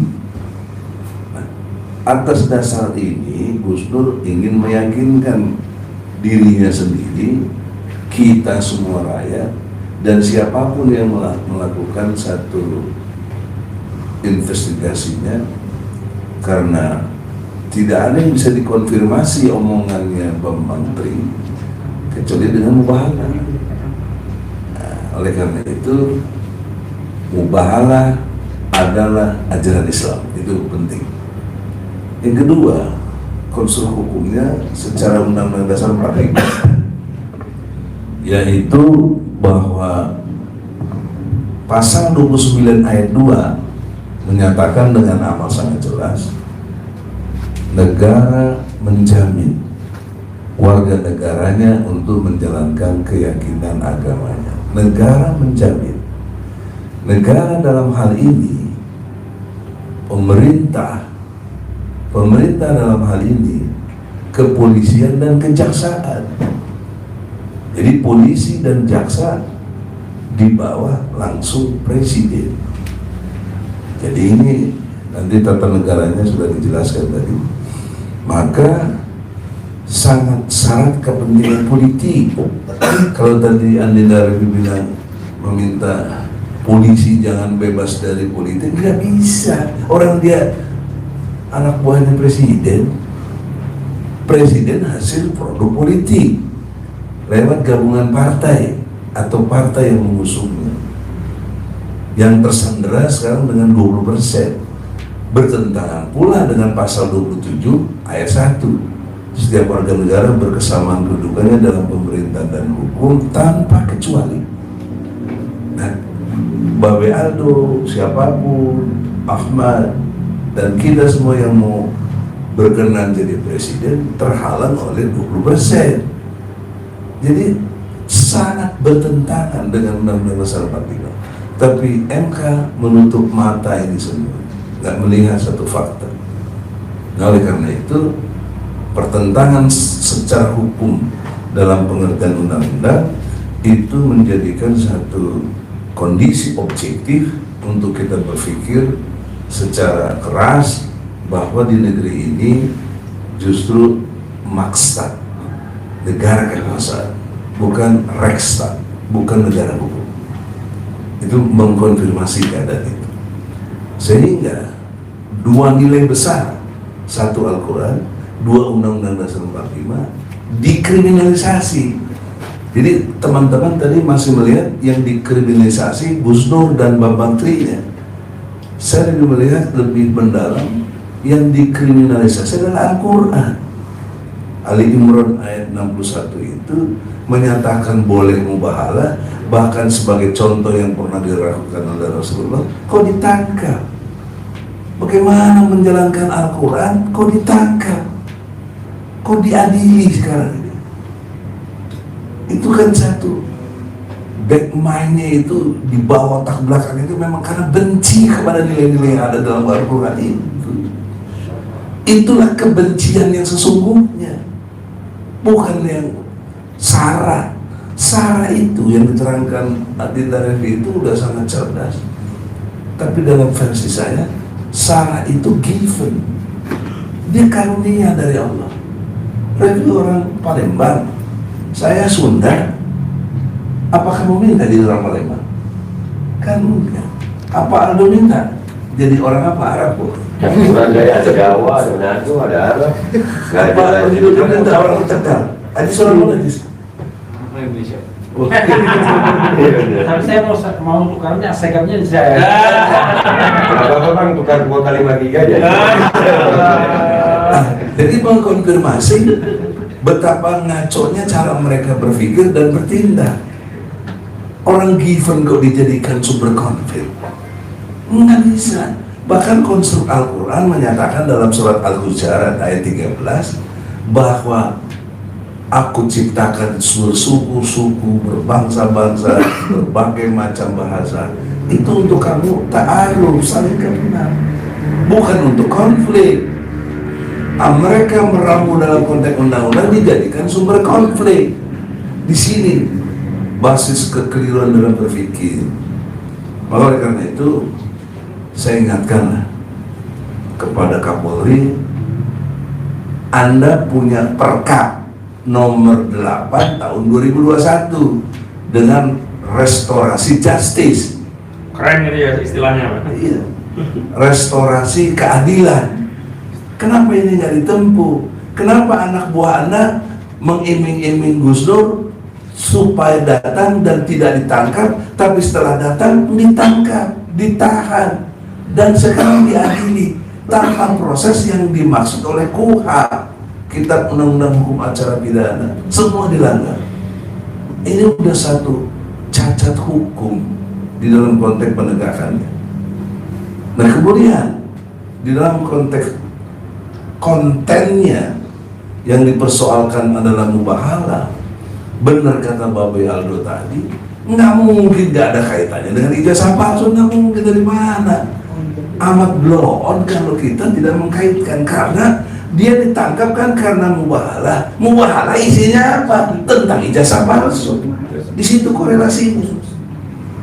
Jadi tidak diragukan lagi sebagai satu kajian yang sangat serius secara ilmu hukum, bahwa di sini tidak pakai pendekatan ilmu hukum, tapi kumaha aing we cek senang.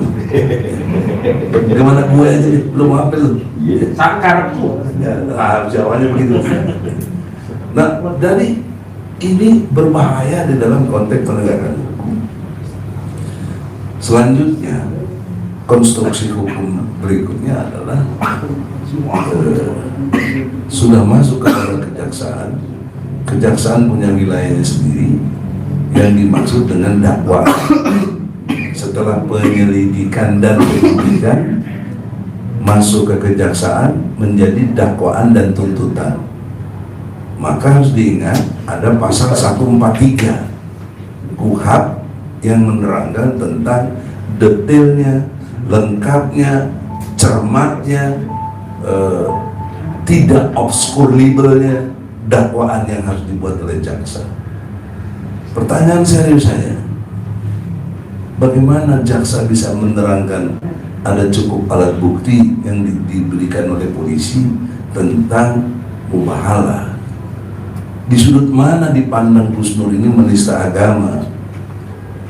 Makanya kami datang ke MUI kemarin 2 kali untuk menanyakan karena konfirmasi dari Gus Dur, dia ditahan, dia sampai bisa seperti ini karena ada keterangan ahli agama dari MUI. Nah, saya mau datangin MUI, bukan mau, sudah saya datangin 2 kali, tapi dia tidak menerima di sana, ya, karena nggak ada orang, masa ngantong nggak ada orang, saya bingung juga itu melayani rakyat bagaimana. Itu menyatakan adanya pelanggaran hukum. Nah, itulah penistaan agama namanya. Nah, saya mau tanya siapa orangnya itu gitu, siapa orangnya? Nah, dengan demikian, saudara-saudara, pada kesempatan yang berbahagia ini, 3 konstruk hukum itu sangat bermasalah, dan saya senang ini masuk ke pengadilan. Saya bisa bertarung secara intelektual hukum dengan polisi dan jaksa. Bagaimana nanti Anda bisa harus menampilkan ijazah aslinya dari Jokowi. Nah, jadi kemarin kenapa kita cabut di tingkat perdata, supaya nggak fitnah, kita tidak kuat. Kenapa nggak kuat? Karena beban pembuktian ada pada Bang Bantri dan kita sebagai lawyernya untuk membuktikan, karena Bang Bantri yang menuduh. Maka siapa yang menuduh dia harus membuktikan, gitu, Bung Nur. Jadi kalau kita paksakan, mengingat tahun lalu pernah saya juga gugat Jokowi, dengan mudah dikalahkan oleh pengadilan dengan jawaban tidak berwenang. Itu. Nah, traumatik itulah membuat kita cabut dengan counter attack. Itu sebenarnya dipaham sebagai counter attack karena resonansinya justru membangkitkan rakyat. Paling tidak Pak Mudrik, ya, yang di Solo, dan nanti akan diadilinya juga di Solo, itu menyurati MPR, DPR, DPD untuk memanggil presiden. Nah, itu satu hikmah. Nah, hikmah yang keduanya lagi, sekarang masuk ke koridor pidana, maka beban pembuktian ada pada jaksa dan polisi. Gitu. Nah, di situ enaknya kita bisa melawan, karena waktu Bang Bantri kita nggak sanggup. Kenapa? Karena nggak bisa mendatangkan Bang Bantri dan saksi-saksi serta akses lainnya ada pada mereka. Minta penangguhan aja nggak bisa. Nah, maka kita sabar, lihat situasi itu. Maka kita sekarang sudah masuk pidana. Nah, saya senang sekali Anda harus buktikan, karena seperti Babe Aldo logika yang sederhana tadi, ditanya SIM, kenapa kamu kasih liatin foto yang tidak ada kaitannya dengan SIM? Itu kan satu kondisi objektif yang nggak benar gitu. Anda ditanya ijazahnya, Anda tunjukkan reuni-reuni dengan para teman-teman yang dulu. Secara ilmu hukum, keterangan siapapun, bahkan rektor UGM sekalipun, tidak punya nilai hukum karena tidak dikonfirmasi di pengadilan. Kalau di pengadilan disumpah, kalau ada sumpahnya palsu, kena 7 tahun. Jadi kalau di medsos menjelaskan sih, siapa yang mau persoalkan kalau bersalah? Gitu. Ini pentingnya konstruk hukum, harus jadi pengadilan, baru punya nilai hukum. Nah, maka dalam konteks nanti di peristiwa pidana ini, saya minta polisi juga sudah masuk kepada kejaksaan harus menampilkan ijazah aslinya Jokowi.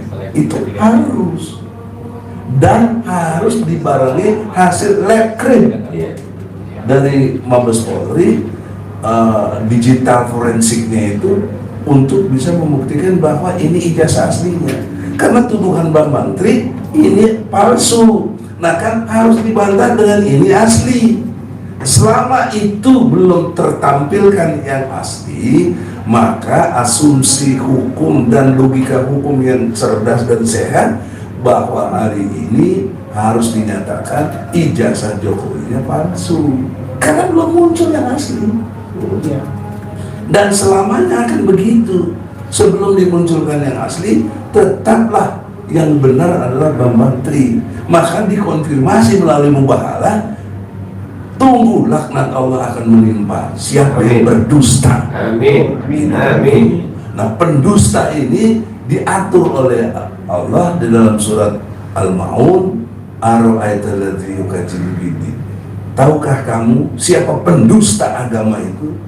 Mereka yang menghardik anak miskin, atau anak yatim, tidak beri makan, sholatnya lalai, dan tidak membantu. Nah, kita lihat ini pendusta, tidak membantu dalam konteks penegakan hukum. Kok jadi ribut begini se-Indonesia, bahkan mungkin internasional kalau diperbincangkan. Cuma saya ulangi lagi, cuma kita minta konfirmasi ijazah aslinya mana, kok nggak dikasih sampai sekarang tidak dikasih, karena Anda tidak membantu. Ini pendusta agama, ya. Tidak mengkondisikan agama Islam itu tegak dengan baik.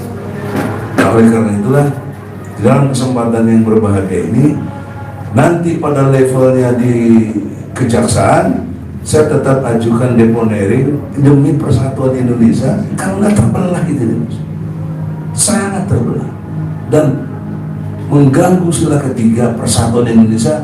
Nggak mungkin nggak terjadi, pasti terjadi kisruh dan hal-hal yang tidak diinginkan.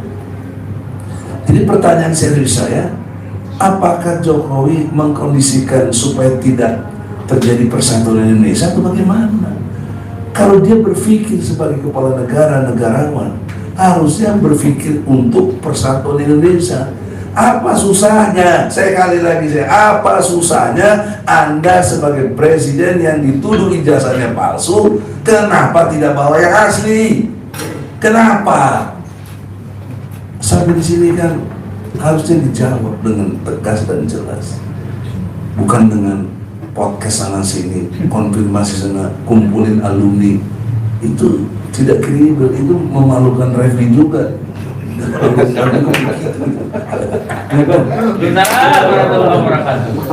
Nah, oleh karena itu saudara-saudara, di dalam kesempatan ini sangat jelas pesan moral dari kita. Kita tidak ingin ada perpecahan di Indonesia. Kita minta RJ ditegakkan. Kalau udah lewat karena bukan lagi wilayah polisi, kita minta Kejaksaan Agung, terutama Jaksa Agung, lakukan deponering. Itu waktu ingat deponering yang terakhir yang saya ingat adalah kasus KPK Bibit Abraham Samad, urusan begitu aja di deponering. Kok ini urusan agama, kriminalisasi pada Al-Quran, kok kalian tidak deponering? Nah, kalaupun kalian tidak mau juga, nggak apa-apa. Kita mana senang, terbuktilah bahwa ijazah Jokowi palsu. Saya kira demikian. Assalamualaikum warahmatullahi wabarakatuh. Kami juga perlu informasikan selain apa yang disampaikan abang kita, Bang Egy Sujana, telah berusaha untuk menyampaikan proses restoratif justice. Di awal ketika kami mengajukan gugatan juga kita sudah minta agar kasus pidana ini sementara ditangguhkan sampai proses gugatan perdata itu memperoleh keputusan hukum yang bersifat inkrah atau berkekuatan hukum tetap. Kenapa? Ingat ada Perma nomor 1 tahun 1956 yang mengatur jika ada perkara yang berkaitan dengan hak keperdataan beririsan dengan perkara pidana, maka perkara pidananya ditangguhkan sampai menunggu putusan yang inkrah dari perkara perdata. Dan kita juga sudah jelaskan ada perkara perdata tentang hak keperdataan, hak atas keaslian ijazah, apakah benar ijazah itu milik Saudara Joko Widodo atau seperti klaim yang dilakukan Bambang Tri bahwa ijazah Saudara Joko Widodo itu sebenarnya milik Joko Wahyudi dan ijazah Joko Widodo itu sebenarnya tidak benar. Nah, itu kan terkait konflik hak keperdataan. Namun saya ketika gugatan diajukan sudah ada nomor perkara, sudah sidang sekali, dan dalam sidang perdana itu Presiden tidak menggunakan kesempatan emas untuk menunjukkan ijazah aslinya, namun malah kasus klien kami Gus Dur dan Bambang Tri justru ditangkap dan ditahan di Bareskrim. Alhamdulillah hadir di tengah kita Bang Novel Bamukmin. Nah, ini tapi tidak dalam kapasitas cawapres hari ini ya, karena sudah digembar-gemburkan juga cawapres, nggak tahu kan itu capresnya siapa saya tidak tahu, pokoknya pengen jadi cawapres. Nah, hari ini Bang Novel juga bagian dari tim kuasa hukum Gus Dur dan Bambang Tri. Kepada Bang Novel Bamukmin ini kami persilakan untuk menyampaikan pandangannya. Ya. Sebelumnya Bang Aziz silakan kalau ingin menambahkan. Ya, saya mengingatkan juga di sini, kami di sini sebagai rakyat Indonesia menagih ya janji dari Pak Presiden kita pada Sabtu 11 Desember 2021 yang lalu, Pak Presiden mengatakan bahwa harus ada langkah persuasif, ya, tidak boleh lagi ada kriminalisasi terhadap kebebasan berpendapat. Nah, jadi itu disampaikan pada hari peringatan Hari HAM Internasional. Artinya saya mungkin boleh usul gitu ya, kita kirim surat aja nih ke Pak Presiden, kita minta bahwa Presiden ini anak buahnya di bawahnya harus patuh dong sama Pak Presiden gitu kan. Di sini Pak Presiden menyadari ada kegelisahan dan kekhawatiran masyarakat terhadap kebebasan berpendapat. Nah, yang dilakukan oleh saudara kita, guru kita ini Gus Nur dan Pak Bambang itu kan di podcast itu kan dalam rangka menyampaikan pendapat, gitu kan. Dan maksud saya di sini harusnya disikapi dengan cara-cara yang tadi yang sudah dijelaskan oleh Bang Egy, ilmiah gitu loh. Kita berbantah-bantahan, berdiskusi itu biasa gitu loh. Tapi kalau sudah menggunakan instrumen-instrumen ya yang dimiliki oleh kekuasaan, ini namanya membungkam gitu loh. Nah, makanya kita di sini menagih janji Pak Presiden dan kita mengingatkan kepada pihak jaksa karena saat ini sudah di jaksa berkasnya untuk patuh kepada Pak Presiden Joko Widodo atas perintah beliau ini. Di sini saudara Baik Nuril ini diberikan pengampunan loh di sini oleh Pak Presiden waktu itu memerintahkan Kapolri. Nah, jangan sampai nanti terjadi hal-hal yang memang kontraproduktif dengan perintah Pak Presiden saat ini. Demikian, silakan Ustaz Novel. Minta maaf, itu tadi Bang Haji bilang itu yang menyatakan Pak Jokowi gitu kan? Iya. Betul. Ya. Diragukan enggak gini, maksud saya masih mau minta Pak Jokowi begitu gitu. Itu serius Bang Haji. Terkadang kita tuh kalau ada pepatah Indonesia nih, sekali lancung ke ujian, seumur hidup tak dipercaya. Ya, jadi ada juga yang bilang begini Bang Haji, udah cukup aja sekali gue ditipu gitu, jangan 2 kali gitu. Nah kira-kira Pak Jokowi ngomongnya begitu, masih mau minta gitu nih. Itu aja. Ya soalnya yang ngomong Pak Jokowi gitu. Ya, saya sih berharap Pak Jokowi bisa. Cuman kayaknya mau sia-sia. Pak Jokowi masalahnya Bang. Bukan, tadi saya minta Pak Ben. Saya minta tadi bawahannya ikut sama arahan. Oh iya. Ngomongnya pakai teks atau nggak pakai teks? Nah itu lagi. Serius. Saya merendahkan. Kadang-kadang nggak begini. Kalau pejabat publik itu kan ada 2. Ada yang ngomong dari dalam dirinya ketika dia tidak pakai teks. Ada yang dia membacakan teks yang sudah disiapkan stafnya. Nah kadang-kadang dia nggak sadar yang dia bacakan. Gitu. Kita sisi manusiawinya juga. Saya masih berkhusus saya minta maaf Bang Haji, soalnya pernah beliau berucap Provinsi Padang. Itu waktu nggak ada teks itu. Terus Kendari itu Sulawesi Tengah. Itu saya harus nonton Bang Haji. Serius. Kendari Sulawesi Tengah, mungkin wilayah Sulawesi Tengah akan diperluas sampai ke Kendari. Iya. Provinsi Padang diperkecil. Atau iya, jadi kembali ke jalan yang lurus. Soalnya mengaji sih tidak Pak Jokowi. Mengaji silakan klarifikasi sebelum ya tadi sebenarnya kita menggunakan instrumen yang ada, jadi memang kita kan di sini menggunakan instrumen hukum gitu kan, dan tadi ada perintah presiden tadi, kita minta jaksa konsisten untuk melaksanakan perintah atasannya tadi. Itu aja. Masalah ada ketidakkonsistenan itu mungkin objek bagi aja. Oke, silakan. Novel. Assalamualaikum warahmatullahi wabarakatuh. Waalaikumsalam warahmatullahi wabarakatuh. Asyhadu an la ilaha illallah wahdahu la syarika lah wa asyhadu anna Muhammadan abduhu wa rasuluh la nabiyya ba'da.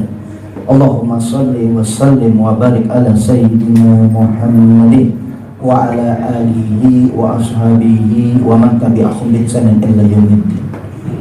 Mudah-mudahan kumpulnya kita pada malam hari ini senantiasa selalu mendapat ridho, rahmat, ampunan dan berkahnya daripada Allah Subhanahu wa taala. Apa yang disampaikan oleh Bang Ajis juga dari tadi Bang Egy Sujana, ini adalah merupakan yang realistis, yang harus didengar karena semuanya berdasarkan daripada konsep konstitusi yang ada, bahkan penerapan konstitusi yang ada. konstitusi ini harus saling sama-sama kita hargai. Kita menghargai konstitusi mereka, kita jalanin konstitusi mereka.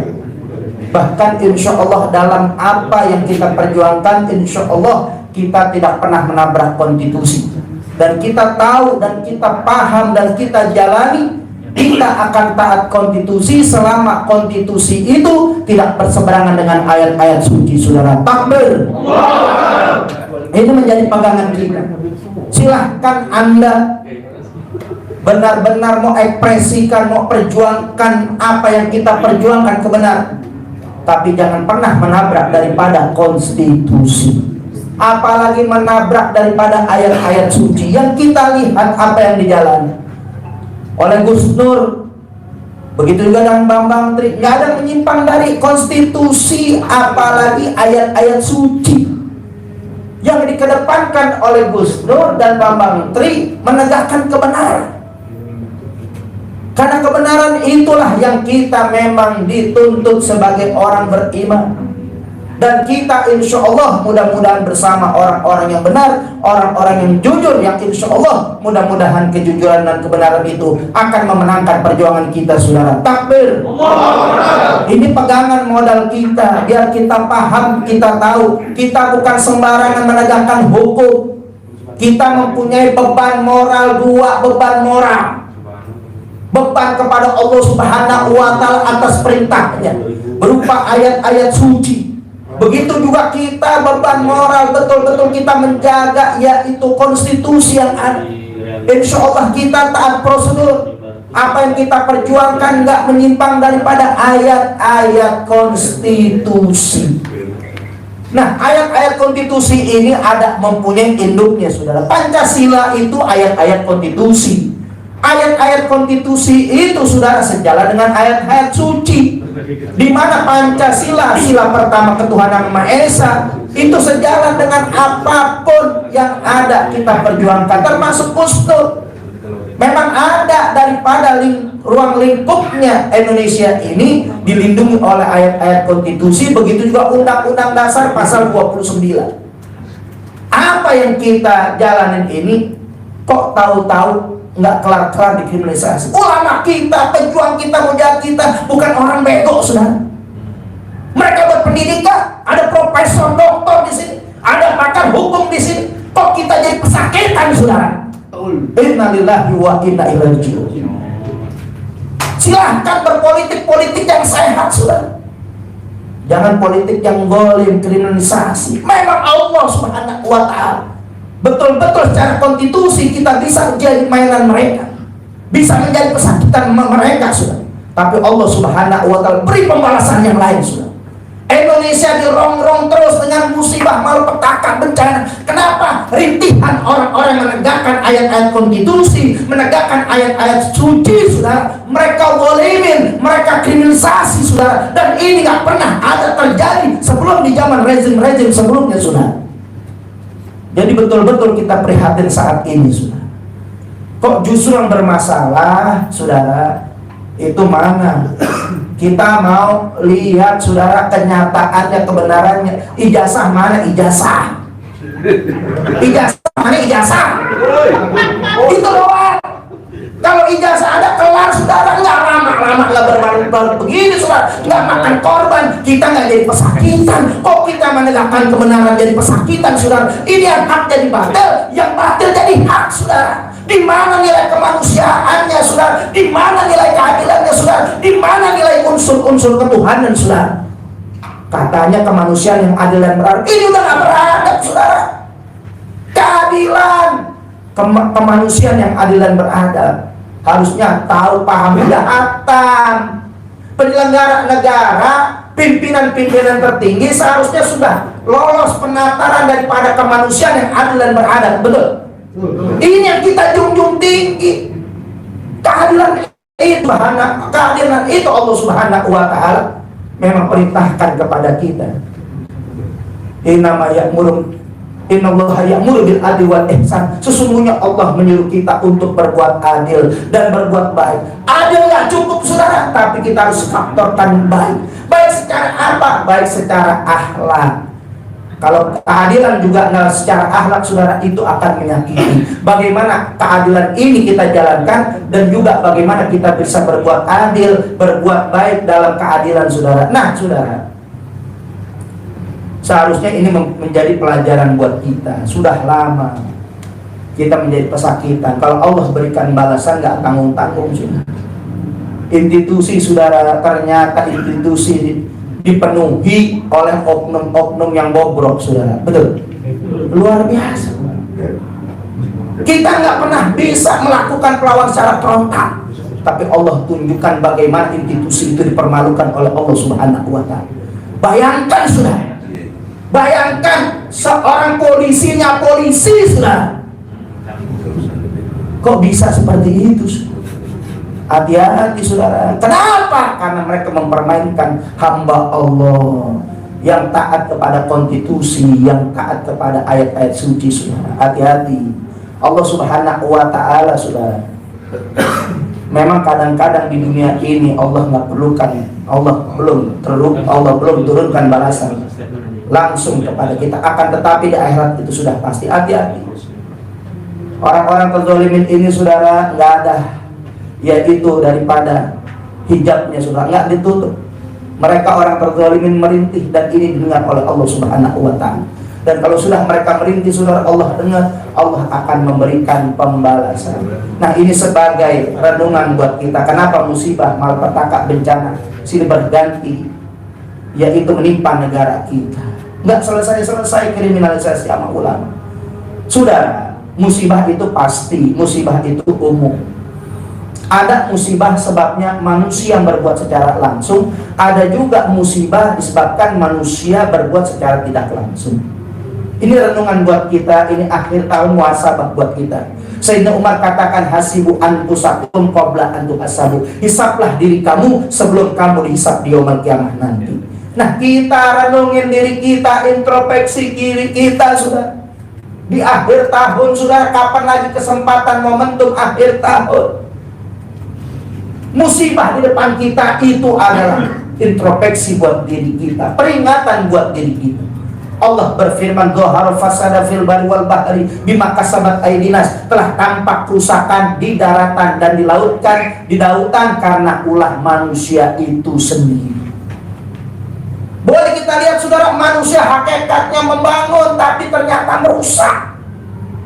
Kita lihat pembangunan di mana-mana, saudara, tapi itu, saudara, hakikatnya merusak. Pembangunan di mana-mana, akhirnya lahan-lahan kosong ditutupi oleh bangunan. Akhirnya air nggak bisa menyerap ke bumi, saudara. Akhirnya banjir di mana-mana.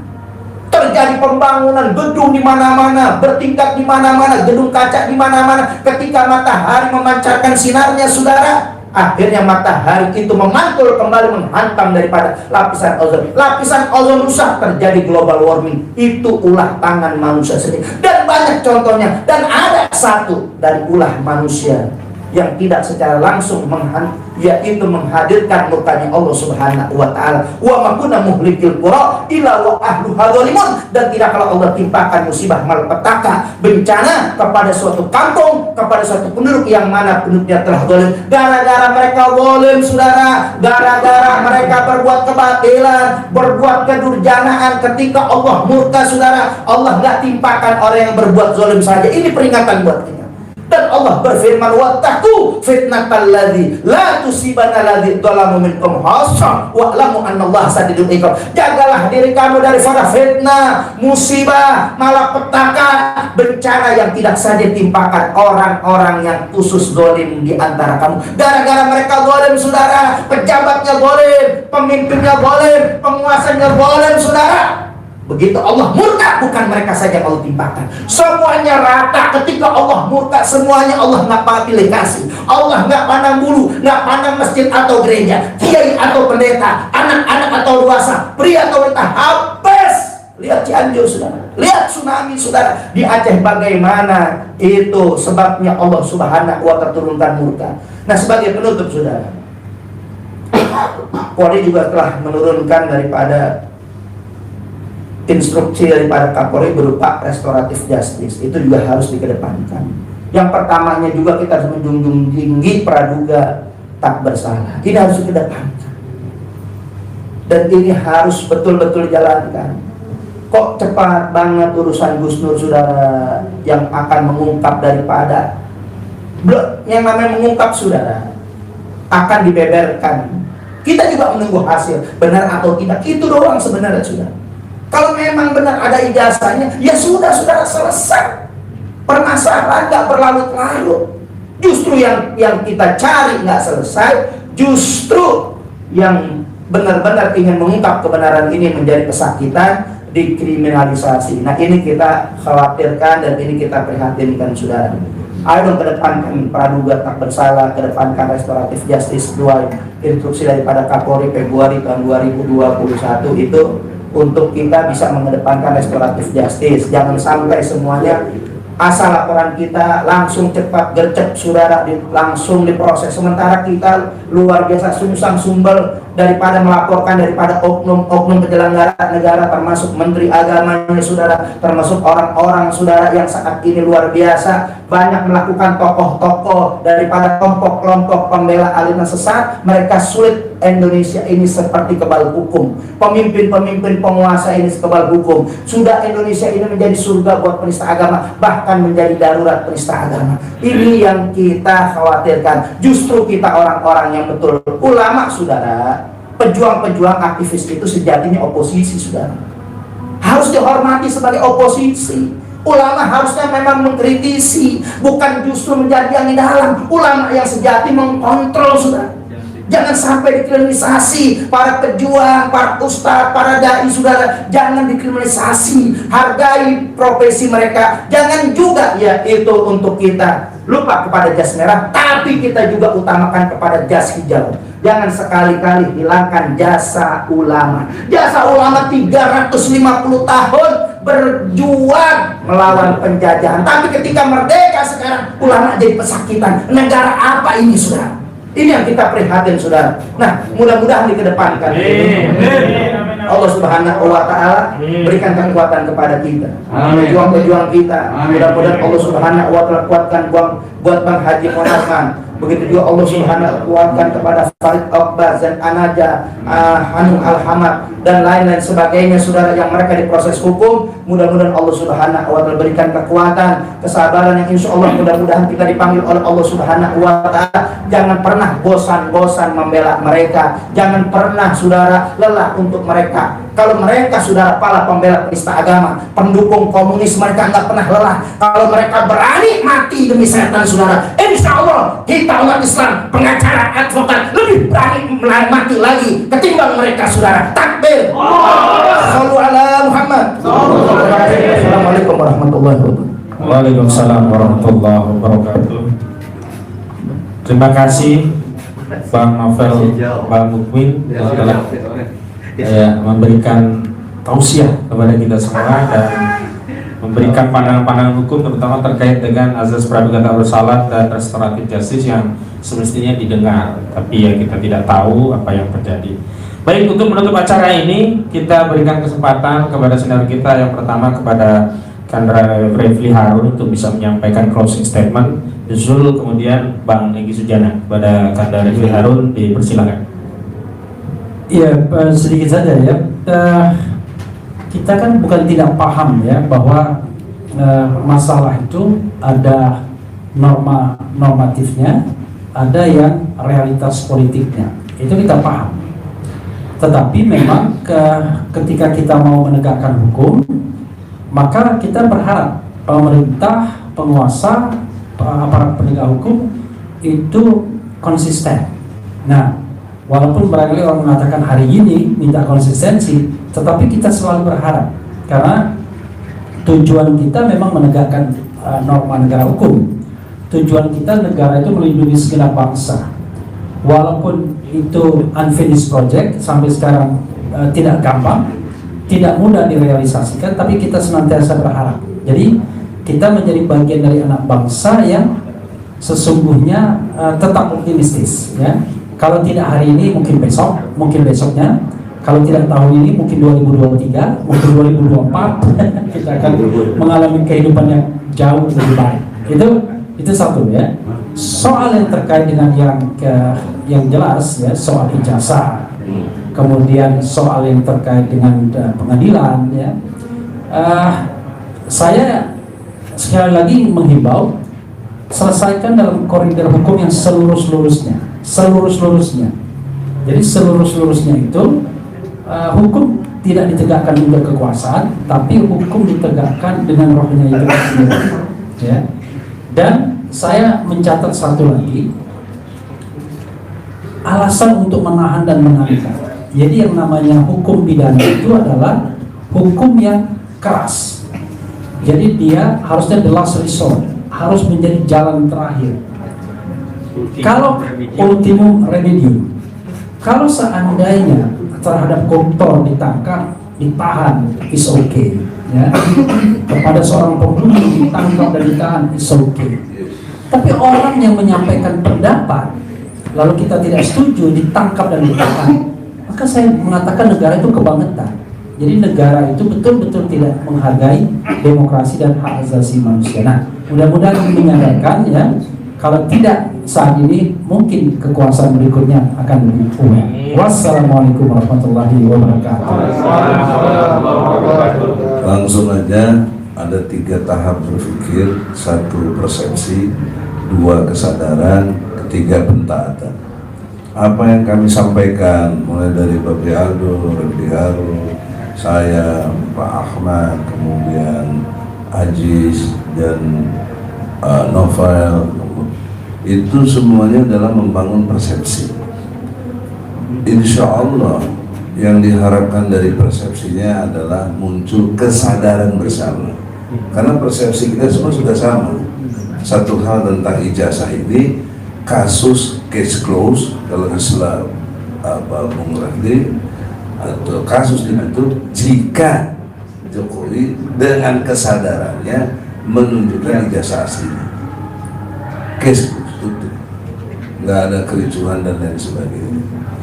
Maka apa yang kami sampaikan semua ini harus dipandang dengan sangka baik, bahwa kita ini sedang membangun persepsi sehingga menimbulkan kesadaran bersama dan akhirnya pentaatan bersama untuk sama-sama taat kita kepada Al-Quran, taat kepada konstitusi ya, sebagai sumber nilai dalam menegakkan hukum, sehingga kita terjagalah Indonesia. Saya kira itu, jangan dipahami kita ini mau macam-macam, mau bikin, enggak. Kita hanya membangun untuk Indonesia yang berkeadilan tadi, bermartabat, beradab, berketuhanan, dan kita ingin dipimpin oleh hikmah kebijaksanaan dalam permusyawaratan perwakilan. Nah, itulah kurang lebih, semoga jangan disalahpahami. Konferensi ini betul-betul untuk bangun persepsi yang benar, kesadaran yang terukur, dan pentaatan yang dibenarkan secara Al-Quran dan juga konstitusi. Assalamualaikum warahmatullahi wabarakatuh. Alhamdulillah, tibalah kita di penghujung acara, dan terima kasih atas kehadiran Kanda dan abang-abang sekalian, juga rekan sejawat advokat, ada Bang Novel, Bang Mukmin, ada Bang Mahmud, Kong Mahmud pemanggilnya, ada Bang Aziz Anwar, ada Bang Egy Sujana, ada Kang Refli Harun, juga ada Babe Aldo. Mudah-mudahan diberikan kesehatan, panjang umur, murah rezeki, dan mudah-mudahan semua hajat daripada abang-abang juga Kanda dan rekan sejawat advokatnya diijabah oleh Allah Subhanahu wa Ta'ala. Terima kasih juga seluruh tim yang hari ini hadir ya, menyiarkan langsung. Ada tim dari Refli Harun Channel, ada Mim Bartut, ada Bu Esi, ada Salwa Media Channel, ada juga Oligarki, luar biasa, ada channel Oligarki, juga Egy Sujana Channel dan AK Channel. Mudah-mudahan semuanya dimudahkan dalam urusan membantu perjuangan ini, dan juga Realita TV ya, yang itu punyanya Mbak Rahma Sarita ya. Mari kita tutup bersama-sama dengan doa kifaratul majelis agar kalau ada keburukan dari majelis ini diampuni oleh Allah. Kalau ada kebaikan mudah-mudahan mendapat tambahan ridho dan pahala dari Allah Subhanahu wa taala. Bismillahirrahmanirrahim. Subhanakallahumma wa bihamdika asyhadu an la ilaha illa anta astaghfiruka wa atubu ilaik. Billahi fi sabil haq fastabiqul khairat. Wallahu muwaffiq ila aqwamit thoriq. Wassalamualaikum warahmatullahi wabarakatuh. Takbir.